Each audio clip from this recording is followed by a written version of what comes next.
ஓம் சாந்தி 22/4/2025 காலை முரளி. ஓம் சாந்தி. பாப்தாதா மதுபன். சிவத்தந்தை பிரம்ம தந்தையோட அவதரிச்சு நமக்காக ஆசிரியராகி பாடம் எடுக்க வந்திருக்கிறாரு நம்மள இறைமானவர்கள். மிக கவனமா ஆத்மா அபிமானி நிலையிலிருந்து இந்த ஞான முறையை நம்ம கேட்கலாம். பாபா சொல்றாங்க, இனிமையான குழந்தைகளே, உங்களுடைய இந்த நேரம் மிகவும் விலை மதிப்பு வாய்ந்ததாகும்ன்றாரு.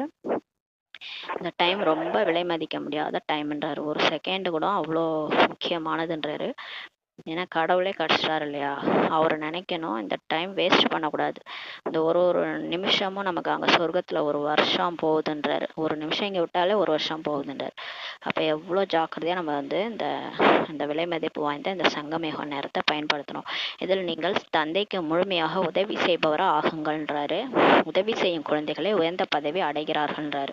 பாபாவுக்கு யார் நம்ம உதவி செய்கிறோமோ நம்ம தான் உயர்ந்த பதவி அடைகிறோம். அந்த ஒரு விரல் கொடுக்குறாங்கல்ல, அந்த கோவர்தன மலையை தூக்கிறதுல ஒரு சுண்டி விரல் கொடுக்குறாங்க இல்லையா, அவங்க தான் அந்த மலையை உயர்த்துறதுக்கு உதவி செய்கிறாங்க. அதனால அவங்க உயர்ந்த பதவி அடைகிறாங்கன்றாரு. கேள்வி: சேவை செய்யும் சர்வீசபிள் குழந்தைகள் எந்த ஒரு சாக்குப்போக்கு கூற முடியாதுன்றாரு.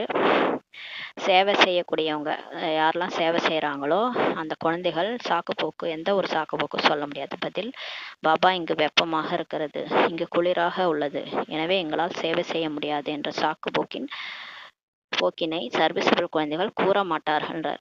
யாரெல்லாம் சேவை செய்யக்கூடியவங்களோ அவங்க சொல்ல மாட்டாங்க, எனக்கு வெயிலா இருக்குது, இங்கே குளிராக இருக்குது, என்னால் சேவை செய்ய முடியாதுன்னு சொல்ல மாட்டாங்களாம். சிறிதளவு வெப்பமாக இருக்கிறது அல்லது குளிராக உள்ளது என்றால் பொறுமையற்றவராக ஆகிவிடக் கூடாதுன்றாரு. எங்களால் சகித்து கொள்ளவே முடியாது என்பது அல்ல. இந்த துக்கதாமத்தில் துக்கம், சுகம், வெப்பம், குளிர், நிந்தனை, புகழ் அனைத்தையும் இப்போ சகித்து கொள்ள வேண்டும். இது கூட ஒரு டெஸ்ட் பேப்பர் போல. துக்கமும் வரும், சுகமும் வரும், வெப்பமும் வரும், குளிரும் வரும், நிந்தனை வரும், புகழும் வரும். எல்லாத்தையும் நம்ம ஒரே மாதிரி பார்க்கணும். அவங்க தான் தேவதையாக தகுதியானவங்க. எல்லாத்தையும் சகிச்சுக்கணுன்றாரு. சாக்குப்போக்கு கூறக்கூடாதுன்றாரு. பாபா நமக்கு சொல்றாரு. பாடல்: மனிதனே பொறுமையை கடைப்பிடிப்பாயின்ட்டு பாடல் ஓடுது. ஓம் சாந்தி. சுகம் மற்றும் துக்கம் என்று அழைக்கப்படுவது எது என்பதை குழந்தைகள் தான் அறிந்துள்ளார்கள். இந்த வாழ்க்கையில் சுகம் எப்போது கிடைக்கிறது மற்றும் துக்கம் எப்போது கிடைக்கிறது என்பதை பிராமணர்களாகிய நீங்கள் மட்டுமே வரிசைக்கிரமமாக முயற்சிக்கேற்ப அறிந்துள்ளீர்கள்ன்றாரு. இப்போ நமக்கு இப்போதான் வரிசைக்கிரமாக தெரியுது சுகம் எப்போ கிடைக்குது, துக்கம் எப்போ கிடைக்குதுன்ட்டு. இப்போ பிகேஸ் நமக்கு தான் வரிசைக்கிரமாக தெரியுதுன்றாரு. இது இருப்பதே துக்கத்தின் உலகமாக தான் இருக்குதுன்றாரு.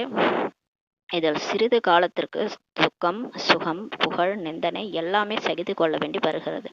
இப்போ இந்த பிராமண வாழ்க்கையில பார்த்தீங்கன்னா, நம்மளை ஒரு பக்கம் பாபா பாலனை பண்ணிட்டு இருக்காரு, ஒரு பக்கம் உலகம் கலியுகமாக இருக்குது. அதனால இங்கே நம்ம ஜாலியாலாம் இருக்க முடியாது. சொர்க்கம் மாதிரி இது கிடையாது இல்லையா. அதனால துக்கம், சுகம் எல்லாமே இருக்குது.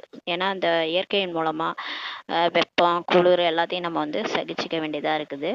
சிறிது காலத்திற்கு நம்ம துக்கம், சுகம், புகழ், நிந்தனை எல்லாமே சகித்து கொள்ள வேண்டி வருது. சேவை செய்யும் போது சிலர் புகழ்வாங்க, சிலர் நிந்தனை பண்ணுவாங்க. எல்லாத்தையும் ஒரே மாதிரி எடுத்துக்கணுன்றாரு. அதாவது புகழ்ந்தா மட்டும் சந்தோஷப்படுறது, இகழ்ந்தா நிந்தனை பண்றாங்கன்னா அழறது, அப்படி இருக்கக்கூடாது. ரெண்டுத்தையுமே சமமா நம்ம பாவிக்கணும். அதாவது துக்கம் எடுக்கக்கூடாது, துக்கத்தையும் எடுக்க கூட கூடாது அப்படின்றாரு. இவை அனைத்தையும் இப்போ கடந்து செல்ல வேண்டும்ன்றாரு. இப்போ இது எல்லாமே நமக்கு புகழ்ச்சி, இகழ்ச்சி இதெல்லாம் ட்ராமாவில் இருக்குது.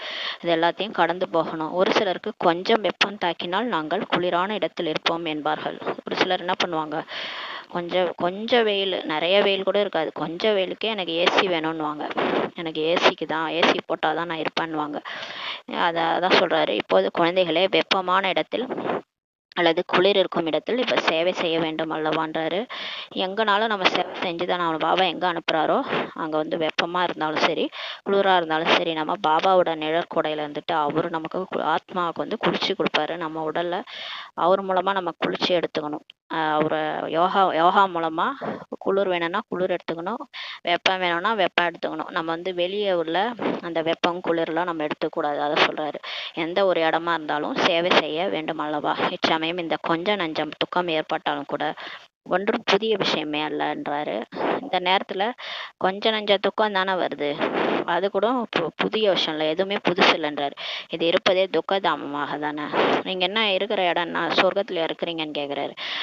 இருக்கிறது நரகம், அப்படிதான் இருக்கும்ன்றாரு. இப்போது குழந்தைகளாகிய நீங்கள் சுகதாமத்திற்கு செல்வதற்காக முழுமையாக முயற்சி செய்ய வேண்டும். ஆனா இதெல்லாம் பொறுத்துக்கிட்டாதான் நம்ம சொர்க்கத்துக்கு போக முடியுன்றாரு. இப்போ முழுமையா முயற்சி செய்யணுன்றாரு. இது உங்களுடைய மிகவும் விலை மதிப்புள்ள நேரமாகுன்றாரு. இப்போ இந்த ஒரு செகண்டுமே சுவாசமே பாபா நினைவுல இருக்கணும். விலை மதிப்புள்ள நேரம்னு சொல்றாரு. இதில் சாக்கு போக்கு எதுவும் கூடாதுன்றாரு. இதுல வந்து நம்ம சாக்கு போக்கு சொல்லக்கூடாது. எனக்கு வந்து டைம் இல்லை, எனக்கு வந்து உடம்பு சரியில்லை, எனக்கு குளிருது, எனக்கு வெப்பமா இருக்குது, இதெல்லாம் எந்த ஒரு சாக்கு போக்கும் சொல்லக்கூடாது. பாபா சர்வீசபிள், சேவை செய்யக்கூடிய குழந்தைகளை தான் கூறுகிறார்ன்றாரு. யார் சேவை செய்யறாங்களோ அவங்களுக்கு தான் சொல்றாரு. யார் சேவை அறியாமலே இருக்கிறார்களோ அவர்களோ எதற்கும் பயனற்றவர்கள் சொல்லிட்டாரு. ஆனா இதை வந்து மற்ற குழந்தைகளுக்கு அவர் சொல்லலை. ஏன்னா அவங்க தான் ஆஞ்சியே போட மாட்டாங்களே, நாஞ்சி தான் போடுவாங்க. பாபா எது சொன்னாலும் கேட்க மாட்டாங்க இல்லையா. அவங்க வந்து சேவையை பற்றியே தெரியாம இருக்கிறாங்களோ அவங்களுக்கும் இதை சொல்லலை பாபா.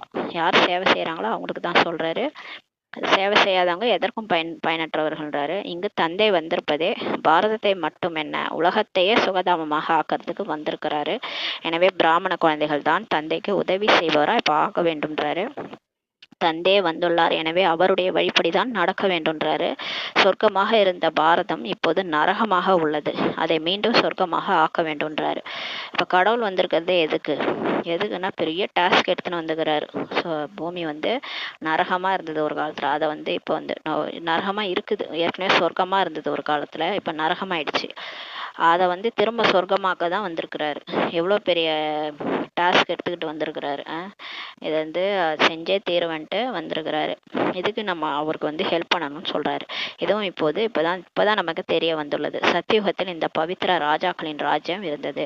சொர்க்கத்துல பாத்தீங்கன்னா தூய்மையான ராஜாக்களின் ராஜ்யம் இருந்தது. மிகவும் சுகமுடையவர்களாக இருந்தாங்க. அங்க இருந்தவங்க எல்லாருமே தூய்மையா இருந்தாங்க, அதனால சுகமுடையவர்களா இருந்தாங்க. பிறகு அப்பவித்திர தூய்மையற்ற ராஜாக்களும் ஆகிறார்கள். ஆனா அவங்களே தான் வந்து மறுபிறவி எடுத்து துவாபர யுகத்திலிருந்து தூய்மையற்ற ராஜாக்களா ஆகிறாங்க. இறைவன் பெயரில் தான புண்ணியம் செய்வதால் அவர்களுக்கும் பலன் கிடைக்கிறதுன்றாரு. அந்த தூய்மையற்ற ராஜாக்கள் இருந்தபோது துவாபர யுகத்துல இருந்தாலும் அவங்களுக்கு எப்படி பலன் கிடைச்சதுன்னா, அவங்க வந்து சிவன் பேர்ல தான புண்ணியம் செய்யறாங்க. தான புண்ணியம்னா அந்த வர்றவங்களுக்கு சாப்பாடு போடுவாங்க, அப்புறம் வந்து அந்த தங்கறதுக்கு இடம் அமைச்சு கொடுப்பாங்க. இந்த மாதிரிலாம் அந்த காலத்துல இருந்தே புலவர்களுக்கெல்லாம் வந்து பாத்தீங்கன்னா கவனிப்பாங்க, பொற்காசு கொடுப்பாங்க. இந்த மாதிரிலாம் இருந்ததுனால அவங்களுக்கு வந்து பலன் கிடைக்கிறது. அவங்க என்ன செஞ்சாங்களோ அதுக்கு தகுந்த மாதிரி அவங்களுக்கு பிறவி பலன் கிடைக்குது. இப்போது நடப்பதே பிரஜைகளின் ராஜா. ஆனா இப்ப ராஜாக்களே இல்லை, இப்போ வந்து டெமோக்ரஸி நடக்குது, இப்போ வந்து மக்களாட்சி. அதனால பிரஜைகளின் ராஜ்யம் குடியரசு நடக்குதுன்றார். ஆனால் இவர்களால் ஒன்றும் பாரதத்தின் சேவை செய்யவே முடியாதுன்றார். ஆனா இப்ப இருக்கிறாங்களா அவங்களால பாரதத்தின் சேவை செய்ய முடியாது. பாரதத்தினுடையதோ அல்லது உலகத்தின் சேவையோ ஒரு எல்லையில்லாத தந்தை தான் வந்து செய்கிறார். அந்த காலத்துல ராஜா இருந்தாங்க, ஏதோ பார்த்துக்கிட்டாங்க. இப்போ வந்து இவங்கெல்லாம் எதுவுமே செய்ய முடியாதுன்றாரு. பாரதத்தினுடைய சேவையோ அல்ல உலகத்து சேவையோ யாரால செய்ய முடியும்னா ஒரு கடவுளால தான் செய்ய முடியும். அவர் தான் செய்யறாரு. இப்போது தந்தை குழந்தைகளுக்கு கூறுகிறார். என்ன சொல்றாரு? இனிமையான குழந்தைகளே, இப்போது என்னுடன் கூட உதவி செய்பவர் ஆகுங்கள்ன்றாரு. இப்ப நீங்க வந்து நான் வந்திருக்கேன் இல்லையா, அந்த உலகத்தை மாத்திர கான்ட்ராக்ட் எடுத்து வந்திருக்கேன், எனக்கு நீங்க உதவி செய்யுங்கன்றாரு. எவ்வளவு அன்புடன் இப்ப புரிய வைக்கிறார், நமக்கு அன்பா சொல்லி புரிய வைக்கிறார். தேக அபிமானி ஆயிடுங்க. ஆத்ம உணர்வுடைய குழந்தைகள் புரிஞ்சுக்கிறாங்க. அவர் சொல்றத யார் புரிஞ்சுக்கிறாங்கன்னா ஆத்ம உணர்வுல இருக்கிற குழந்தைகள் தான் புரிஞ்சுக்கிறாங்க. பாபா கரெக்டா தான் சொல்றாரு, நம்மளை வந்து சேவை செய்ய சொல்றாரு, செஞ்சாதானே இது சொர்க்கமா மாறும் அப்படின்ட்டு அவங்க புரிஞ்சுக்கிறாங்க. தேக அபிமானி, தேக உணர்வுடையவர்கள் என்ன உதவி செய்ய முடியுன்றாரு. தேக அபிமானி என்ன பண்ணுவாங்க? எனக்கு வெயிலா இருக்கு, மழையா இருக்கு, எனக்கு உடம்பு சரியில்லை அப்படி இப்படி ஏதாவது சொல்லுவாங்க. ஏன்னா தேகம் தான் நான் நினைச்சிட்டு இருக்கிறாங்களா, ஆத்ம உணர்வுல இல்லாதனால அவங்க உதவி செய்ய முடியாதுன்றார். ஏனெனில் மாயின் சங்கிலில் மாட்டி இருக்கிறார்கள். அவங்கெல்லாம் மாயாவோட சங்கிலில தேக அபிமானத்துல இருக்கிறாங்க. இப்போது எல்லாரையும் மாயின் விலங்குகளிலிருந்து, குருக்களின் விலங்குகளிலிருந்து விடுவிங்கள் என்று தந்தை டைரக்ஷன் அளித்துள்ளார். நமக்கு வந்து டைரக்ஷனே கொடுக்குறாரு, உத்தரவு கொடுக்குறாரு. என்ன, நீங்க உங்களுக்கு தெரிஞ்சு போச்சு நான் யாருன்ட்டு, அதே மாதிரி தானே எல்லாருக்கும் தெரியணும் இல்லையா அவர் யாருன்ட்டு. நீங்க போய் எல்லாரையும் மாயின் விலங்குகள் இருந்து குருக்களின் விலங்குகள் இருந்து விடுவீங்க, லிபரேட் பண்ணுங்கன்றாரு. எவ்வளவு பேர் போய் மாட்டிக்கிட்டு இருக்கிறாங்க. காமம் கோபம் பற்று ஆசை அகங்காரத்துல மாட்டிட்டு இருக்கிறாங்க. அதே மாதிரி குருக்கள்கிட்ட போயிட்டு மாட்டிட்டு இருக்கிறாங்க.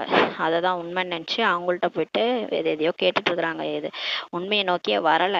அவங்களுக்கு பாபா வந்து நமக்கு டைரக்ஷன் கொடுக்குறாரு. அவங்களெல்லாம் விடுவீங்க, லிபரேட் பண்ணுங்கன்னு சொல்றாரு. உங்களுடைய தொழிலை எதுவாகுன்றாரு. எல்லாருக்கும் புரிய வைக்கிறது தான் உங்க தொழில் என்றாரு. யார் எனக்கு நல்ல உதவி செய்பவர்களாக ஆவார்களோ பதவியும் அவர்களே அடைவார்கள் என்று தந்தை கூறுகிறார்.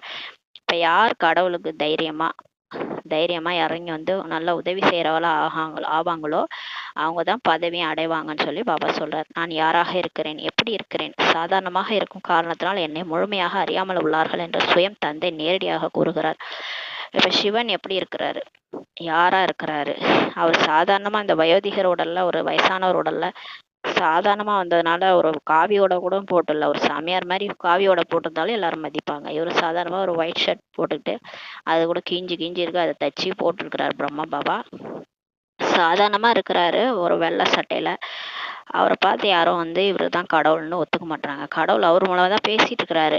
ஆனா அவர் முழுமையா தெரிஞ்சுக்காம இருக்கிறாங்க. கடவுள் வந்து இவர் உள்ளார வந்து பேசிட்டு இருக்கிறாருன்றத கூட தெரியாம இருக்கிறாங்கன்ட்டு சுயம் தந்தையை வந்து நேரடியா சொல்றார். நான் யார் தெரியுமா? நான் வந்து பரந்தாமத்துல இருக்கிற பரமசிவன். என்ன கூட நீங்க கண்டுபிடிக்கலன்றாரு. தந்தை நம்மை உலகிற்கு அதிபதியாக ஆக்குகிறார் என்பதை அறியாம இருக்கிறாங்க. அவங்களுக்கு என்ன தெரியும்? இவரு தான் கவுமுக்கு பசுவாய், இந்த வாய் மூலமா தான் ஞானத்தை சொல்லி தேவதையா ஆக்குறாரு. மனுஷன் வந்து தேவதையா ஆக்குறாரு, உலகத்துக்கே அதிபதி ஆக்குகிறாருன்னு அவங்களுக்கு என்ன தெரியும்? அறியாம இருக்கிறாங்கன்றாரு. இந்த சாதாரண உடல்ல வந்தா இவரை பார்த்தா என்ன சாதாரணமா இருக்கிறாரு, இவர் போய் கடவுள்ன்ட்டு போயிடுறாங்க. கடவுள் இவர் மூலமா பேசுறாரா, யார்கிட்ட கதை விட்றீங்கன்னு சொல்லிட்டு போயிடுறாங்க.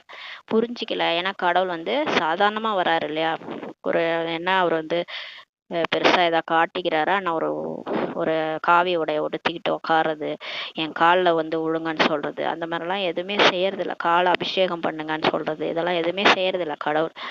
சாதாரணமா வந்துட்டு நீங்கெல்லாம் நான் உங்களுடைய சேவகன்றாரு, நான் உங்களுக்கு சேவை பண்ண வந்திருக்கேன்றாரு. சாதாரணமா பணிவா பேசுறாரு. அதனால அவர் கடவுள்னே நம்ப மாட்டாங்க. இந்த லட்சுமி நாராயணர் உலகிற்கு அதிபதியாக இருந்தார்கள் என்பது கூட யாருக்குமே தெரியாதுன்றாரு. பாருங்களேன், இந்த லட்சுமி நாராயணன் கோயிலுக்கு போறோம், எதுக்கு அவங்களுக்கு செலை வச்சுக்கிறாங்க? எதுக்கு இவ்வளோ நித்திய கால பூஜை பண்றாங்க? என்ன இவங்க பண்ணாங்க? எதுக்கு இவங்களுக்கு செலை வச்சிருக்காங்க? காந்தியடிகளுக்கு செலை வச்சிருக்காங்க, சுதந்திரம் வாங்கி கொடுத்தாரு. இந்த லட்சுமி நாராயணன் என்ன சுதந்திரம் வாங்கி கொடுத்தாங்க? எதுக்கு இவங்களுக்கு வந்து இவ்வளோ செலை வச்சு, இவ்வளோ அபிஷேகம், இவ்வளோ பூஜை புனஸ்காரம், நித்திய கால பூஜை, நித்திய கல்யாணம், எதுக்கு இவ்வளோ செய்யணும்? எதுக்கு ஏன் இவங்களை வந்து இவ்வளோ வழிபடுறாங்க? பாபா சொல்றாரு, இவங்க உலகத்துக்கே அதிபதியாக இருந்தாங்க, இவங்க மாயாட்ட இருந்து சுதந்திரம் வாங்கி கொடுத்தாங்க, அதனாலதான் இவங்களுக்கு இவ்வளவு பூஜை நடக்குது. 5 விகாரத்தையும் வென்று உலகத்தையே வென்றாங்க இல்லையா? எல்லாரையும் அதுல இருந்து விடுவிச்சாங்க. அதனாலதான் அவங்களுக்கு அவ்வளவு பூஜை நடக்குது. அதான் பாபா சொல்றாரு, இது கூட யாருக்குமே தெரியாதுன்றார். உலகுக்கே அவங்க அதிபதியாக இருந்தாங்க ஒரு காலத்துல, 5000 வருஷத்துக்கு முன்னாடி. இது யாருக்குமே தெரியாதுன்றாரு. இவர்கள் எப்படி ராஜ்யத்தை அடைந்தார்கள், பின்னர் எப்படி இழந்தார்கள் என்பதை இப்போது நீங்கள் புரிந்துள்ளீர்கள். நமக்கு தெரியும், 2500 வருஷம் ராஜ்யம் அடைஞ்சாங்க. 8 பிறவி லட்சுமி நாராயணனா நடிச்சாங்க. அப்புறம் அப்படியே அவங்க ஆத்மால சார்ஜ் குறைஞ்சி திரேதாயுகத்துல ராமர் சிதை ஆனாங்க. அப்படியே இறங்கி இறங்கி வந்து துவாபரயுக கடைசியில, துவாபரயுகம் முதல்ல, திரேதாயுக கடைசியில மாயா வந்து பிடிச்சிக்கிச்சு. 5 விகாரம், தேக அபிமானம் வந்துருச்சு. ஒன்றும் இல்லை, அப்படியே ஒரு நதியில அவங்க முகத்தை பார்த்தாங்க, அவ்வளவுதான். பார்த்தோன்னே இதுதான் நானான்னு நினைச்சாங்க. அதோட முடிஞ்சு போச்சு. நான் ஆத்மான்னு தெரிஞ்ச வரைக்கும் அவங்க வந்து ஆத்மா அபிமான நிலையில இருந்தாங்க. தன்னைத்தானே ஒரு இதுல பார்க்கும்போது ஆத்மா அபிமான நிலை போயிட்டு தேக அபிமான நிலை வந்தோடனே மாயாட்ட தோத்து போயிட்டாங்க. இப்படிதான் இழந்தாங்கன்றத நம்ம புரிஞ்சுக்கிட்டோன்றாரு. 5 விகாரமும் அப்புறம் அவங்களுக்கு கொரோனா வைரஸ் மாதிரி பரவிடுச்சு. ஒருத்தவங்களுக்கு பரவுனா எல்லாருக்கும் பரவிடுச்சு இல்லையா? காமம் கோபம் பற்று ஆசை அகங்காரம். ஒருத்தவங்க என்ன பண்றாங்களோ அதை தானே மற்றவங்க பண்ணுவாங்க. நம்மளே பார்த்துருக்கோம். நம்ம ஒழுங்கா தான் இருப்போம், அடுத்தவங்க சாப்பிட்றத பார்த்து நமக்கும் ஆசை வரும், நம்மளும் வாங்கி சாப்பிடுவோம். அப்புறம் வந்து அவங்க கஷ்டப்படுற மாதிரி நம்மளும் உட்காந்து கஷ்டப்படுவோம். இது மாதிரி தான் நம்ம அரைக்கல்பம் தப்பு பண்ணி வந்திருக்கிறோம். அதான் பாபா சொல்றாரு, மனிதர்களும் முற்றிலுமே அல்ப புத்தியினராக இப்ப இருக்கிறாங்கன்றாரு. மனிதர்களுக்கு இப்ப புத்தியே கிடையாது, அல்ப புத்தி. அந்த மாதிரி இருக்கிறாங்கன்னு சொல்றாரு. இப்போது தந்தை அனைவருடைய புத்தியின் போட்டை திறப்பதற்காக வந்திருக்கிறார். கல் புத்தியிலிருந்து தங்க புத்தியாக ஆக்குவதற்காக வந்துள்ளார். இப்போது உதவி செய்பவர்களாக ஆகுங்கள் என்றுதான் பாபா கூறுகிறார். முகமதியர்கள் இறை தொண்டர்கள் என்று கூறுகிறார்கள். முஸ்லிம்ஸ்லாம் கூட குதாயி கித்மத்காரா அப்படின்னு சொல்றாரு. இறை தொண்டர்கள்ட்டு சொல்றாங்க. இறை தூதுவர் இதெல்லாம் சொல்லுவாங்க. ஆனால் அவர்களோ உதவி செய்பவர்களாக ஆவதே இல்லை. அவங்களுக்கு கடவுள் யாருன்னே தெரியாது. அவங்க வந்து உருவமே இல்லைன்ட்டாங்க. அப்புறம் கடவுள் புள்ளியா இருக்கிறாரு, அவர் சர்வ சக்திவான், இதெல்லாம் அவங்களுக்கு தெரியாது. அவரை தான் வந்து எல்லா தர்மத்திலையும் வேற வேற பேர் வச்சு கூப்பிட்றாங்கன்ட்டு அவங்களுக்கு தெரியாது. அவங்க நினச்சிக்கிறாங்க அவங்க தர்மம் தான் பெருசு, அவங்க கடவுள் தான் பெருசு, குதா அப்படின்னு சொல்லிக்கிறாங்க. ஆனால் அவங்க ஒன்றும் உதவிலாம் செய்யலை. அவங்க கடவுளுக்கு உதவியே செய்யலை. கடவுள் சொன்னதெல்லாம் மாற்றி மாற்றி புரிஞ்சுக்கிட்டு மாற்றி மாற்றி பண்ணிட்டு இருக்கிறாங்க. அவங்க வந்து உதவி செய்பவர்களாக ஆவதே இல்லைன்றாரு. குதா வந்து யாரை பாவனமாக ஆக்குகிறாரோ அவர்களுக்கு தான் இப்போது மற்றவர்களை தனக்கு சமானமாக ஆக்குங்கள், ஸ்ரீமத் படி நடங்கள் என்று கூறுகிறார். இப்போ அவங்க அவங்க கூப்பிட்ற அந்த அல்லா இருக்காருல்ல குதா, அவர் வந்து யாரை தூய்மையா ஆக்குறாரு, யார் தூய்மையா ஆக்குறாரோ அவங்களுக்கு தான் சொல்றாரு, நீங்க மற்றவங்களையும் உங்களை மாதிரி மாத்துங்க, ஸ்ரீமத் படி நடங்க. இவர் என்ன சொல்றாரு, இவர் நான்வெஜ் விட்டுருங்கன்றாரு. நான்வெஜ் சாப்பிடாதீங்க, ஒரு உயிரை கொல்லாதீங்க, அதை கொன்று நீங்க வந்து அதை சாப்பிட்றது பாவம், அதை பரிமாறுறது பாவம், அதை வாங்கிட்டு வந்து சமைக்கிறது பாவம், அதை வந்து நீங்க பரிமாறுறது பாவம்ன்றாரு. ஆனா அப்படியா செய்யறாங்க? அவங்களாம் அதை சாப்பிட்டுட்டு தானே இருக்கிறாங்க. ஸ்ரீமத் படி நடங்கன்னு யாருக்கு சொல்றாரு? யாரு வந்து அவர் தூய்மையாக்க வராரோ அவங்கள தான் ஸ்ரீமத் படி நடக்க சொல்றாரு. தந்தை வந்திருப்பதே தூய்மையான சொர்க்கவாசியாக ஆக்குவதற்காக தான். இப்போ 5 விகாரத்துல போகாதீங்க இதெல்லாம் நமக்கு சொல்றாரு. இதை எந்த தர்மமும் இப்போ கடைபிடிக்கல. அப்போ அவங்களாம் கடவுளுக்கு ஹெல்ப் பண்றாங்களா? யாருமே ஹெல்ப் பண்ணல. பிரம்ம குமாரிகள் தான் பாபாவுக்கு ஹெல்ப் பண்ணிட்டு இருக்கிறாங்க. ஏன்னா அவர் சொல்ற பேச்சை அவங்க தான் கேட்குறாங்க இல்லையா. தந்தை வந்திருப்பதே தூய்மையான சொர்க்கவாசியாக ஆக்குவதற்காக தான் வந்திருக்கிறார். இது மரண உலகமாகுன்றாரு என்பதை பிராமண குழந்தைகளாகிய நீங்கள் அறிந்துள்ளீர்கள். நமக்கு தெரியும் இது வந்து மரண லோகம். எப்போ வேணாலும் ஹோல்சேல் மரணம் நடக்குது இல்லையா. திடீர்னு பார்த்தா கும்பலா செத்து போயிடுறாங்க. ஒரே டைம்ல அவ்வளோ கும்பலா. அது ஏன்னா இது மரண லோகம். ஏன்னா கணக்கு வழக்க முடியுதுன்னா டக்குன்னு செத்துருவாங்க. அப்புறம் அடுத்தடுத்து பிறவி எடுக்க போயிடுவாங்க. அமர்ந்தபடியே திடீரென்று அகால மரணம் ஆகி கொண்டே இருக்கிறது. இந்த எக்ஸசைஸ் தான் பண்ணிட்டு இருக்கிறாங்க. டக்குன்னு உந்து செத்து போயிடுறாங்க. என்னதான் நடக்குதுன்னு தெரியல. ஹார்ட் அட்டாக்கு அந்த மாதிரி உட்கார்ந்துருக்கும் போதே அகால மரணம். ஆக ஏன் நாம் முன்கூட்டியே உழைத்து தந்தையிடமிருந்து முழுமையான ஆசையை பெற்று நமது வருங்கால வாழ்க்கையை அமைத்து கொள்ளக்கூடாதுன்னு சொல்லி பாபா கேட்குறாரு. சரி, டக்குன்னு மரணம் வருது. நம்ம ஏன் மரணம் வர்றதுக்குள்ளார பாபா கிட்ட முழுமையான ஆஸ்தி, பாபாட்ட ஞானம் எல்லாத்தையும் அடைஞ்சு வருங்கால வாழ்க்கையை அமைத்து கொள்ளக்கூடாதுன்னு பாபா கேட்குறாரு. அடுத்த பிறவி நம்ம கண்டிப்பாக எடுப்போம். ஏன்னா இது ஒரு நாடக சக்கரம் சுண்டுகிட்டே இருக்குது. இது ஒன்றும் வந்து பிறப்பிறப்பு இல்லாத சூழல்லாம் கிடையாது. கண்டிப்பாக பிறப்பு எடுக்கணும், மறுபிறவி எடுக்கிறோம். ஏன் நம்ம தேவதையே ஆகக்கூடாது?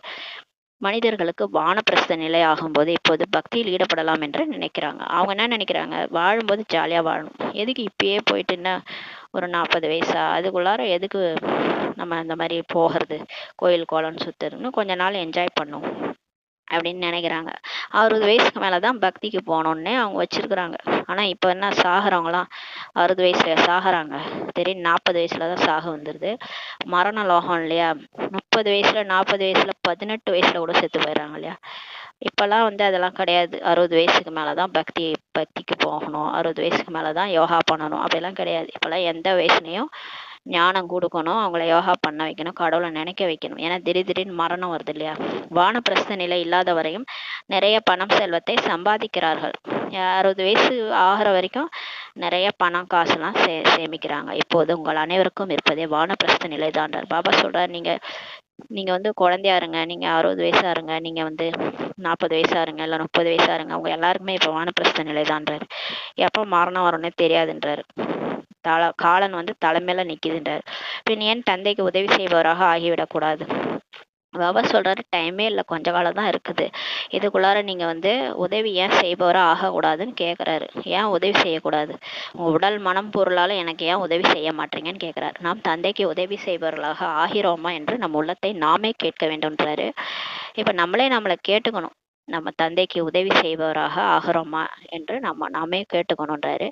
சர்வீசபிள் சேவை செய்யும் குழந்தைகளோ பிரசித்தமானவர்கள் ஆவார்கள். யார் நல்லா சேவை செய்கிறாங்களோ அவங்கள எல்லாருக்கும் தெரியும்ன்றாரு. நல்ல உழைப்பு செய்கிறாங்க இல்லையா, அதனால அவங்கள எல்லாருக்கும் தெரியும். யோகத்தில் இருப்பதன் மூலம் சேவை செய்ய முடியும்ன்றாரு. நம்ம யோகா பண்ணாதான் நமக்கு வந்து வெயில் தெரியாது, மழை தெரியாது, எந்த ஒரு கஷ்டமும் தெரியாது, நம்ம சேவை செய்ய முடியும். பாபா நினைவுல இருந்தால் தான் சேவை செய்ய முடியும்ன்றாரு. இல்லைன்னா தேகாபிமானத்தில் எனக்கு உடம்பு முடியல, எனக்கு வந்து உடம்பு சரியில்லை, எனக்கு வெயிலில் போனால் எனக்கு உடம்பு முடியாது, மழையில் போனால் குளிர் தாங்காது, குளிராக இருந்தால் தாங்காது, இப்படிலாம் நம்ம சொல்லுவோம். ஏன்னா தேகாபிமானம். ஆனால் யோகா பண்ணாதான் நமக்கு வந்து சேவை செய்ய முடியுன்றாரு. பாபா நினைவுல இருந்தாதான் சேவை செய்ய முடியும். நினைவின் பலத்தினால்தான் முழு உலகத்தை இப்ப தூய்மையாக்க வேண்டும்ன்றாரு. இப்ப பாபா நினைச்சு முழு உலகத்தையும் தூய்மையாக்கணும். முழு உலகத்தை தூய்மையாக்க நீங்கள் கருவியாக இப்ப ஆகியுள்ளீர்கள்ன்றாரு. பாபா சொல்லிட்டாரு, உங்க தலைமையிலதான் இருக்குது இந்த பொறுப்புன்ட்டாரு. நீங்க முழு உலகத்தையும் தூய்மையாக்கணும்னா நீங்க தான் இப்ப கருவியாக ஆகியிருக்கிறீங்கன்றாரு. நம்மள தானே தேர்ந்தெடுத்திருக்காரு. ஏன்னா நம்ம தான் துக்கம்னு வந்தோம் பாபாட்ட முதல்ல. மற்றவங்களா வந்து அங்க எல்லாரும் ஜாலியா வாழ்ந்துட்டு இருக்காங்க. நம்ம தான் துக்கம்னு சொல்லிட்டு வந்தோம். பாபா நமக்கு அடைக்கலம் கொடுத்தாரு. நம்மள கொஞ்சம் கொஞ்சறாரு செல்லமான குழந்தைகளேன்ட்டு. அப்ப அவருக்காக நம்ம சேவை செய்யணும் இல்லையா? அதான் சொல்றாரு, நீங்க தான் கருவியா இப்ப ஆகியிருக்கிறீங்க. உங்களுக்காக பிறகு தூய்மையான உலகம் கூட அவசியம் வேண்டும்ன்றாரு. நீங்க ரெடி ஆயிட்டீங்கன்னா உங்களுக்காகவே நான் சொர்க்கம் வந்து கொண்டு வந்துருவேன், அவசியம் வேணும்ன்றாரு. எனவே பதித்தமான இந்த தூய்மையற்ற உலகத்தின் விநாசம் ஆகவே வேண்டியுள்ளதுன்றாரு. தேக அபிமானத்தை இப்ப விடுங்கன்றாரு. தேக உணர்வை விடுங்க அப்படின்னு சொல்றாரு. சேவை வந்து பண்ணுங்க, எப்படி வேணாலும் பண்ணலாம். சுய சேவையே பண்ணுங்க. நீங்க வந்து உங்களை மாத்திக்கிறீங்களா, அதுவே பெரிய சேவை தான் அவருக்கு. அப்புறம் மனசா சேவை செய்யுங்க. வயசானவங்க முடியலையா, நீங்க வந்து இருக்கிற இடத்துலயே புத்தியை கனெக்ட் பண்ணி பாபாட்ட இருந்து சக்தி வாங்கி பூமி பந்துக்கு சக்தி கொடுங்க. உங்க இருக்கிற ஏரியாவுக்கு சக்தி கொடுங்க. மனதின் மூலமா சேவை பண்ணுங்க. மற்றவங்க முடியறவங்க நீங்க போய் கர்மனா சேவை எல்லா சேவையும் பண்ணலாம். வார்த்தைகளின் மூலமா சேவை பண்ணணும். கண்காட்சிக்கு போய் புரிய வைக்கணும். இதெல்லாமும் நம்மளுடைய சேவை தான். எல்லாமே சேவை தான். இதுல எல்லாத்தையும் நம்ம வந்து தேக உணர்வை விட்டுட்டு செய்யுங்கன்றாரு. ஒரு தந்தையை மட்டுமே நினைவு செய்யுங்கள் என்று இப்போது எல்லோருக்கும் இதையே கூறி கொண்டிருங்கள்ன்றாரு. நீங்க பாக்குறவங்க எல்லாம் சொல்லுங்க, நீங்கெல்லாம் ஆத்மா, இந்த உடம்பு கிடையாது. நம்மளுடைய அப்பா தான் பரமாத்மா, அவர் மட்டும் நினைங்க பாவம் போயிரும் சொல்றாரு. இதை மட்டும் சொல்லுங்கன்றாரு. அவரே பதித பாவனர் ஆவார். அவர் தான் தூய்மையற்றவரை தூய்மையாக்குபவர். கடவுள் தான். எல்லோரும் அவரை தான் நினைக்கிறாங்க. சாது சன்னியாசிகள் ஆகியோர் கூட ஆள்காட்டி விரலை மேல் நோக்கி காட்டி பரமாத்மா ஒருவரே ஆவார், அவரே அனைவருக்கும் சுகமளிப்பவர் என்று சொல்றாங்க. இறைவன் அல்லது பரமாத்மா என்று கூறிவிடுகிறார்கள். ஆனால் அவரை யாருமே அறியாமல் இருக்கிறார்கள் சொல்லி சொல்றார் பாபா. பாபா சொல்றாரு, நிறைய சாது சன்னியாசிகள் வந்து சாய்பாபால இருந்து குருநானக்கள் வந்து எல்லாம் ஆள்காட்டி விரலை காட்டி மேலதான் காட்டுறாங்க. நான் கடவுள் இல்லைன்னு சொல்றாங்க. ஆனா இவங்க தான், அவரை வழிபடுறவங்க தான் என்ன நினைச்சுறாங்க, சாய்பாபா தான் கடவுள்னு நினைச்சுக்கிறாங்க. அவரே கையை தூக்கி சுட்டி விரலை அதாவது ஆள்காட்டி விரலை காட்டி மேலதான் காட்டுறாரு. நான் கடவுள் இல்லை, கடவுள் மேல இருக்கிறாரு, பரமாத்மா ஒருவர் தான், அவர் தான் வந்து எல்லாருக்கும் சுகம் அளிப்பவர், இறைவன் அவர் தான் பரமாத்மா, அல்லா மாலிக்ன்ட்டு சொல்றாரு. ஆனா அந்த கடவுளை யாரும் தெரிஞ்சுக்கல. சொல்றவங்க தான் கடவுள்ன்ட்டு நினைச்சுக்கிறாங்க. ஒரு சிலர் விநாயகரை, ஒரு சிலர் ஆஞ்சநேயரை, மற்றொரு சிலர் தங்களுடைய குருவையே நினைவு செய்து கொண்டு இருக்கிறார்கள். பாபா சொல்றார், இவரை நினைச்சாவது பாவம் போகும், மற்றவங்களை நினைச்சா எப்படி பாவம் போகும். அதான் சொல்றார். ஒரு சிலர் விநாயகர், முருகர், ஆஞ்சநேயர், சிலர் வந்து இந்த சாய்பாபா, ராகவேந்திரர், அப்புறம் ரமண மகரிஷி, இந்த மாதிரி அவங்கவுங்க குருவை அவங்கவுங்க நினைவு பண்ணிருக்காங்க. வள்ளலார், அந்த மாதிரிலாம். அவர்கள் எல்லோரும் பக்தி மார்க்கத்தினுடையவர்கள் ஆவார்கள் என்பதை இப்போது நீங்கள் அறிந்துள்ளீர்கள். நம்மளும் ஆனா அப்படிதான் நினைச்சிட்டு இருந்தோம் பக்தியில இருக்கும்போது. ஆனா இப்ப புரிஞ்சுக்கிட்டோம், இவங்க எல்லாம் பக்தி மார்க்கத்தினுடையவர்கள்ட்டு புரிஞ்சுக்கிட்டோம். பக்தி மார்க்கம் கூட அரைக்கல்பம் நடக்க வேண்டியே இருக்குதுன்றாரு. ஆனா நம்ம பக்தியும் கடந்து வந்துதான் ஆகணும். ஏன்னா ஞானம் அடையணும்னா பக்தி முடிக்கணும். பக்தி வந்து தீவிரமா பண்ணி முடிச்சாதான் ஞானமே நமக்கு கிடைக்கும்ன்றாரு. பெரிய பெரிய ரிஷி முனிவர்கள் எல்லோருமே நேத்தி தெரியாது, அறியோம் என்றபடியே தான் வந்துள்ளார்கள். ஆனா துவாபரயுகத்துல இருந்து வந்த ரிஷி முனிவர்கள்லாம் கூட என்ன சொன்னாங்கன்னா, எங்களுக்கு தெரியாது, படைப்பவர் படைப்பு பத்தி தெரியாதுன்னு தான் சொன்னாங்க. கடவுள் யாருன்னே தெரியாதுன்னு தான் சொன்னாங்க. படைப்பவர் மற்றும் படைப்பை நாம் அறியாமல் உள்ளோம். அவர்கள் திரிகாலதரிசியாகவோ இல்லை என்று தந்தை கூறுகிறார். அவங்க வந்து ரிஷி முனிவர்கள் திரிகாலதரிசியே கிடையாது, 3 காலத்தையும் தெரிஞ்சவங்க கிடையாது. நம்ம தான் 3 காலத்தையும் தெரிஞ்சவரா இருக்கிறோன்றாரு. விதை ரூபமானவர் ஞான கடலோ ஒரே ஒருவர் தான் ஆவார். அவர் வருவதும் பாரதத்தில் தான் வரார். பாபா வந்து பிரம்மா பாபா உடல்ல வர்றது வந்து பாரதத்துல தான் வராரு. சிவ ஜெயந்தியும் கொண்டாடுறாங்க, மேலும் கீதா ஜெயந்தியும் கொண்டாடுறாங்க. எனவே கிருஷ்ணனை தான் நினைவு செய்யறாங்க. பாருங்க, சிவ ஜெயந்தி கொண்டாடுறாங்க, கீதா ஜெயந்தியும் கொண்டாடுறாங்க. கீதா ஜெயந்தி கொண்டாடும் போது கிருஷ்ணர் தான் கீதை சொன்னார்னு நினைச்சுக்கிறாங்க. எனவே கிருஷ்ணரை தான் நினைவு செய்யறாங்க. சிவனையே அறியாமலே இருக்கிறாங்க. சிவன் தான் கடவுள், அவர் தான் சுப்ரீம் லார்டு, சுப்ரீம் சோல்னு தெரியாமலே இருக்கிறாங்க. பதித பாவனர் ஞான கடல் நான் ஆவேன் என்று சிவபாபா கூறுகிறார். கிருஷ்ணருக்கோ கூற முடியாது இல்லையா? கிருஷ்ணரை வந்து நம்ம ஞான கடல், பதித பாவனர் ஒருபோதும் அந்த மகிமை வந்து கிருஷ்ணருக்கு கிடையாது. கிருஷ்ணரை வந்து கிருஷ்ணர் வந்து அவர் வந்து சொர்க்கத்திற்கு எஜமானர், சொர்க்கத்துல இளவரசர் அப்படிதான் சொல்ல முடியும். அவருக்கும் மகிமை இருக்கு, அவருக்கு மகிமை இல்லாமலாம் இல்லை, அவருக்கும் மகிமை இருக்கு. அவர் 16 கலை நிரம்பி பெற்றவர், அவர் சொர்க்கத்துக்கு இளவரசர், அவர் மாயை வென்றவர், எல்லாமே இருக்குது. ஆனா அவர் ஞானக்கடலோ, அவர் பதித பாவனரோ, தூய்மையற்றவர்களை தூய்மையாக்குவரோ கிடையாது. ஏன்னா அவர் வந்து தூய்மையற்ற உலகத்துல அவர் வரவே மாட்டார், அவர் காலே படாது. அவர் வந்தா அவர் அது சொர்க்கம்தான், சொர்க்கத்துலதான் அவர் காலை வைப்பார். அப்ப வந்து அவர் தூய்மையற்றவரோ, தூய்மையாக்குபவரோ இல்லை வந்து ஞானக்கடலோ அவர் கிடையாது. அந்த புகழ் வந்து சிவபாபாவுக்கு தான் அப்படின்ட்டு அவரே சொல்றாரு. நான் தான் சொல்லி சொல்றாரு. கிருஷ்ணருக்கு சொல்ல முடியாது. இதெல்லாம் எவ்வளவு உண்மையை வந்து சொல்றாரு. சத்தியமானவர் சிவன் பொய் பேசுவாரா? உண்மையை சொல்லி சொல்லி புரிய வைக்கிறாரு. ஆனா அந்த உண்மைக்கு இந்த கலிகாலத்துல மதிப்பே கிடையாது இல்லையா? யார நம்புறாங்களா? நம்மள இந்த உண்மையை சொல்லுவாங்க, நம்மள நம்ப மாட்டாங்க. பொய் சொல்றவங்கள நம்புவாங்க. அதுதான் காலம், இப்ப கலிகாலம். அது மாதிரிதான் சிவனுக்கும் இப்ப அவர் கதியும் அப்படி ஆயிடுச்சு. அவர் வந்து உண்மையை சொல்றாரு, ஆனா யார் கேக்குறாங்க? கீதையின் பகவான் யார்? அது இதையும் கேட்கிறாரு. கீதை சொன்னது யார் தெரியுமா? நான் தான் சொன்னேன்றாரு. அதை கூட நம்ப மாட்டாங்க. இது மிகவும் நல்ல படமாகுன்றாரு. குழந்தைகளின் நன்மைக்காக தந்தை இந்த படங்கள் ஆகியவற்றை தயார் செய்விக்கிறார். இந்த கீதையின் பகவான் யாருன்ட்டு ஒரு படம், அது நல்ல படம்ன்றாரு. பாபா வந்து நம்ம நன்மைக்காக தான் இதெல்லாம் தயார் செய்யறாரு. சிவபாபாவின் மகிமையோ முழுமையாக இப்ப எழுத வேண்டும். எல்லாமே இதை பொறுத்தது தான் ஆகுன்றாரு. இப்ப வந்து கிருஷ்ணரோட மகிமை என்ன, சிவபாபாவோட மகிமை என்ன, தனித்தனியா எழுதுங்க, உங்களுக்கு இதுலதான் நன்மை இருக்குன்றாரு. எல்லாமே இதை பொறுத்துதான் இருக்குன்றாரு. மேலிருந்து வருபவர்கள் அனைவருமே தூய்மையாக தான் இருப்பார்கள், தூய்மையாகாமல் யாருமே போக முடியாதுன்றாரு. இப்ப மேல இருந்து பரந்தாமத்துல இருந்து நடிக்க வராங்களா ஆத்மாக்கள், அவங்களாம் தூய்மையா தான் வருவாங்க. தூய்மையாகாம இங்க யாருமே திரும்ப பரந்தாமத்துக்கு போக முடியாது. முக்கியமான விஷயமே தூய்மையாக ஆவதற்கானது தான் சொல்றாரு. இப்ப நம்ம மேல இருந்து வந்தோம், ஏன்னா வரும்போதே சூட்கேஸ்ல ஏதாவது எடுத்துட்டு வந்தோமா என்ன? வீடு வாசல் சொத்து சுகம் இந்த உறவினர்கள் எல்லாம் எடுத்துட்டு வந்தோமா? கீழே வந்து அப்படியே ரெடிமேடா நமக்கு கிடைச்சு கீழே வந்து வந்ததான். அம்மா வயதுல பிறந்து வந்து விழும் போதே ஒன்றும் இல்லாம தான் வந்து விழுந்தோம் இல்லையா? வெறும் உடல் தான் வந்தது, ஆத்மா அதுல பிரவேசமா இருந்தது, என்ன இருந்தது, அதுக்கப்புறம் தான் எல்லாம் கிடைச்சது. எங்க அம்மா அப்பா வீடு இருந்ததோ அங்கதான் நமக்கு வீடு, என்ன ட்ரெஸ் கிடைச்சதோ அதான் நமக்கு ட்ரெஸ். எல்லாத்தையும் இங்க இருந்து எடுத்தோம் இல்லையா? இங்க இருந்தா எடுத்தோம், இங்க இருந்தா யூஸ் பண்றோம். திரும்ப போகும்போது என்ன பண்ண போறோம்? தூக்கி நான் போறோம் சூட்கேஸ்ல எல்லாத்தையும். போகும்போது புள்ளியா தான் போறோம். இங்கே இந்த உடம்பே நம்ம கூட வராது. 24 மணி நேரம் கூட இருக்கிற இந்த உடம்பே வராது. அப்ப என்னும் போது கூட இருக்கிறவங்க யார் வருவாங்க? இந்த வீடு வாசல் தான் உங்க கூட வருமா?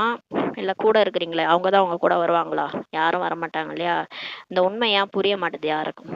அதான் சொல்றாரு, தூய்மையாகாம யாருமே போக முடியாதுன்றாரு. நீங்க தூய்மையாகாம போக முடியாது. நீங்க தனியா தான் வந்தீங்க, தனியா தான் போகணும். நீங்க இதுல ஏன் உங்க இந்த மாதிரி ஸ்தூலமான விஷயத்தையே புடிச்சிட்டு போக முடியாது. நீங்க வந்து என்ன திரும்ப புடிச்சு வச்சிருக்கீங்க? அவங்க கெட்டவங்க, இவங்க கெட்டவங்க, இவங்க நல்லவங்க, அவங்கள எனக்கு பிடிக்காது, அவங்கள கண்டாலே எனக்கு பிடிக்கல. அதனால போகும்போது என்னங்க எடுத்துட்டு போறீங்க? எதுக்கு இந்த பகைமையெல்லாம் மனசுல வச்சிருக்கிறீங்க? அதான் கேக்குறாரு. இந்த காமம் கோபம் பற்று ஆசை அகங்காரத்தை தான் மனசுல வச்சிருக்கிறோம். இதோட நம்ம பறந்தாம போக முடியுமா? போக முடியாது. தூய்மையாயிட்டு தான் போகணும். அதான் சொல்றாரு. இப்ப திருந்திட்டு தான் நம்ம போனோம். எல்லாரையும் திருத்தி தான் கூட்டு போவாரு. என்னென்ன அந்த மோதல்லாம் இருக்குதோ அது எல்லாத்தையும் முடிச்சு வச்சுட்டு தான் பாபா கூட்டு போவார். முக்கியமான விஷயமே தூய்மையாக ஆவதற்கானதுதான்றாரு. என்ன இருக்கு சொல்லுங்க? இன்னைக்கு இருக்கிறவங்க நாளைக்கு கிடையாது. என்னத்தை எடுத்துட்டு போறோம்? இருக்கிற வரைக்கும் எல்லாரோடையும் சந்தோஷமா வாழ்ந்துட்டு போக வேண்டியதுதான். எல்லாத்தையும் மன்னிச்சு விட்டுருங்க. யாராவது தப்பு பண்ணா பண்ணிட்டு போறாங்க, நம்ம மன்னிச்சு விட்டுட்டு நம்ம திருந்திருவோம், அவ்வளவுதான். நம்ம போகும்போது தூய்மையா போகணும். இது அது இருப்பதே பவித்திர தூய்மையான இருப்பிடமாகன்றாரு.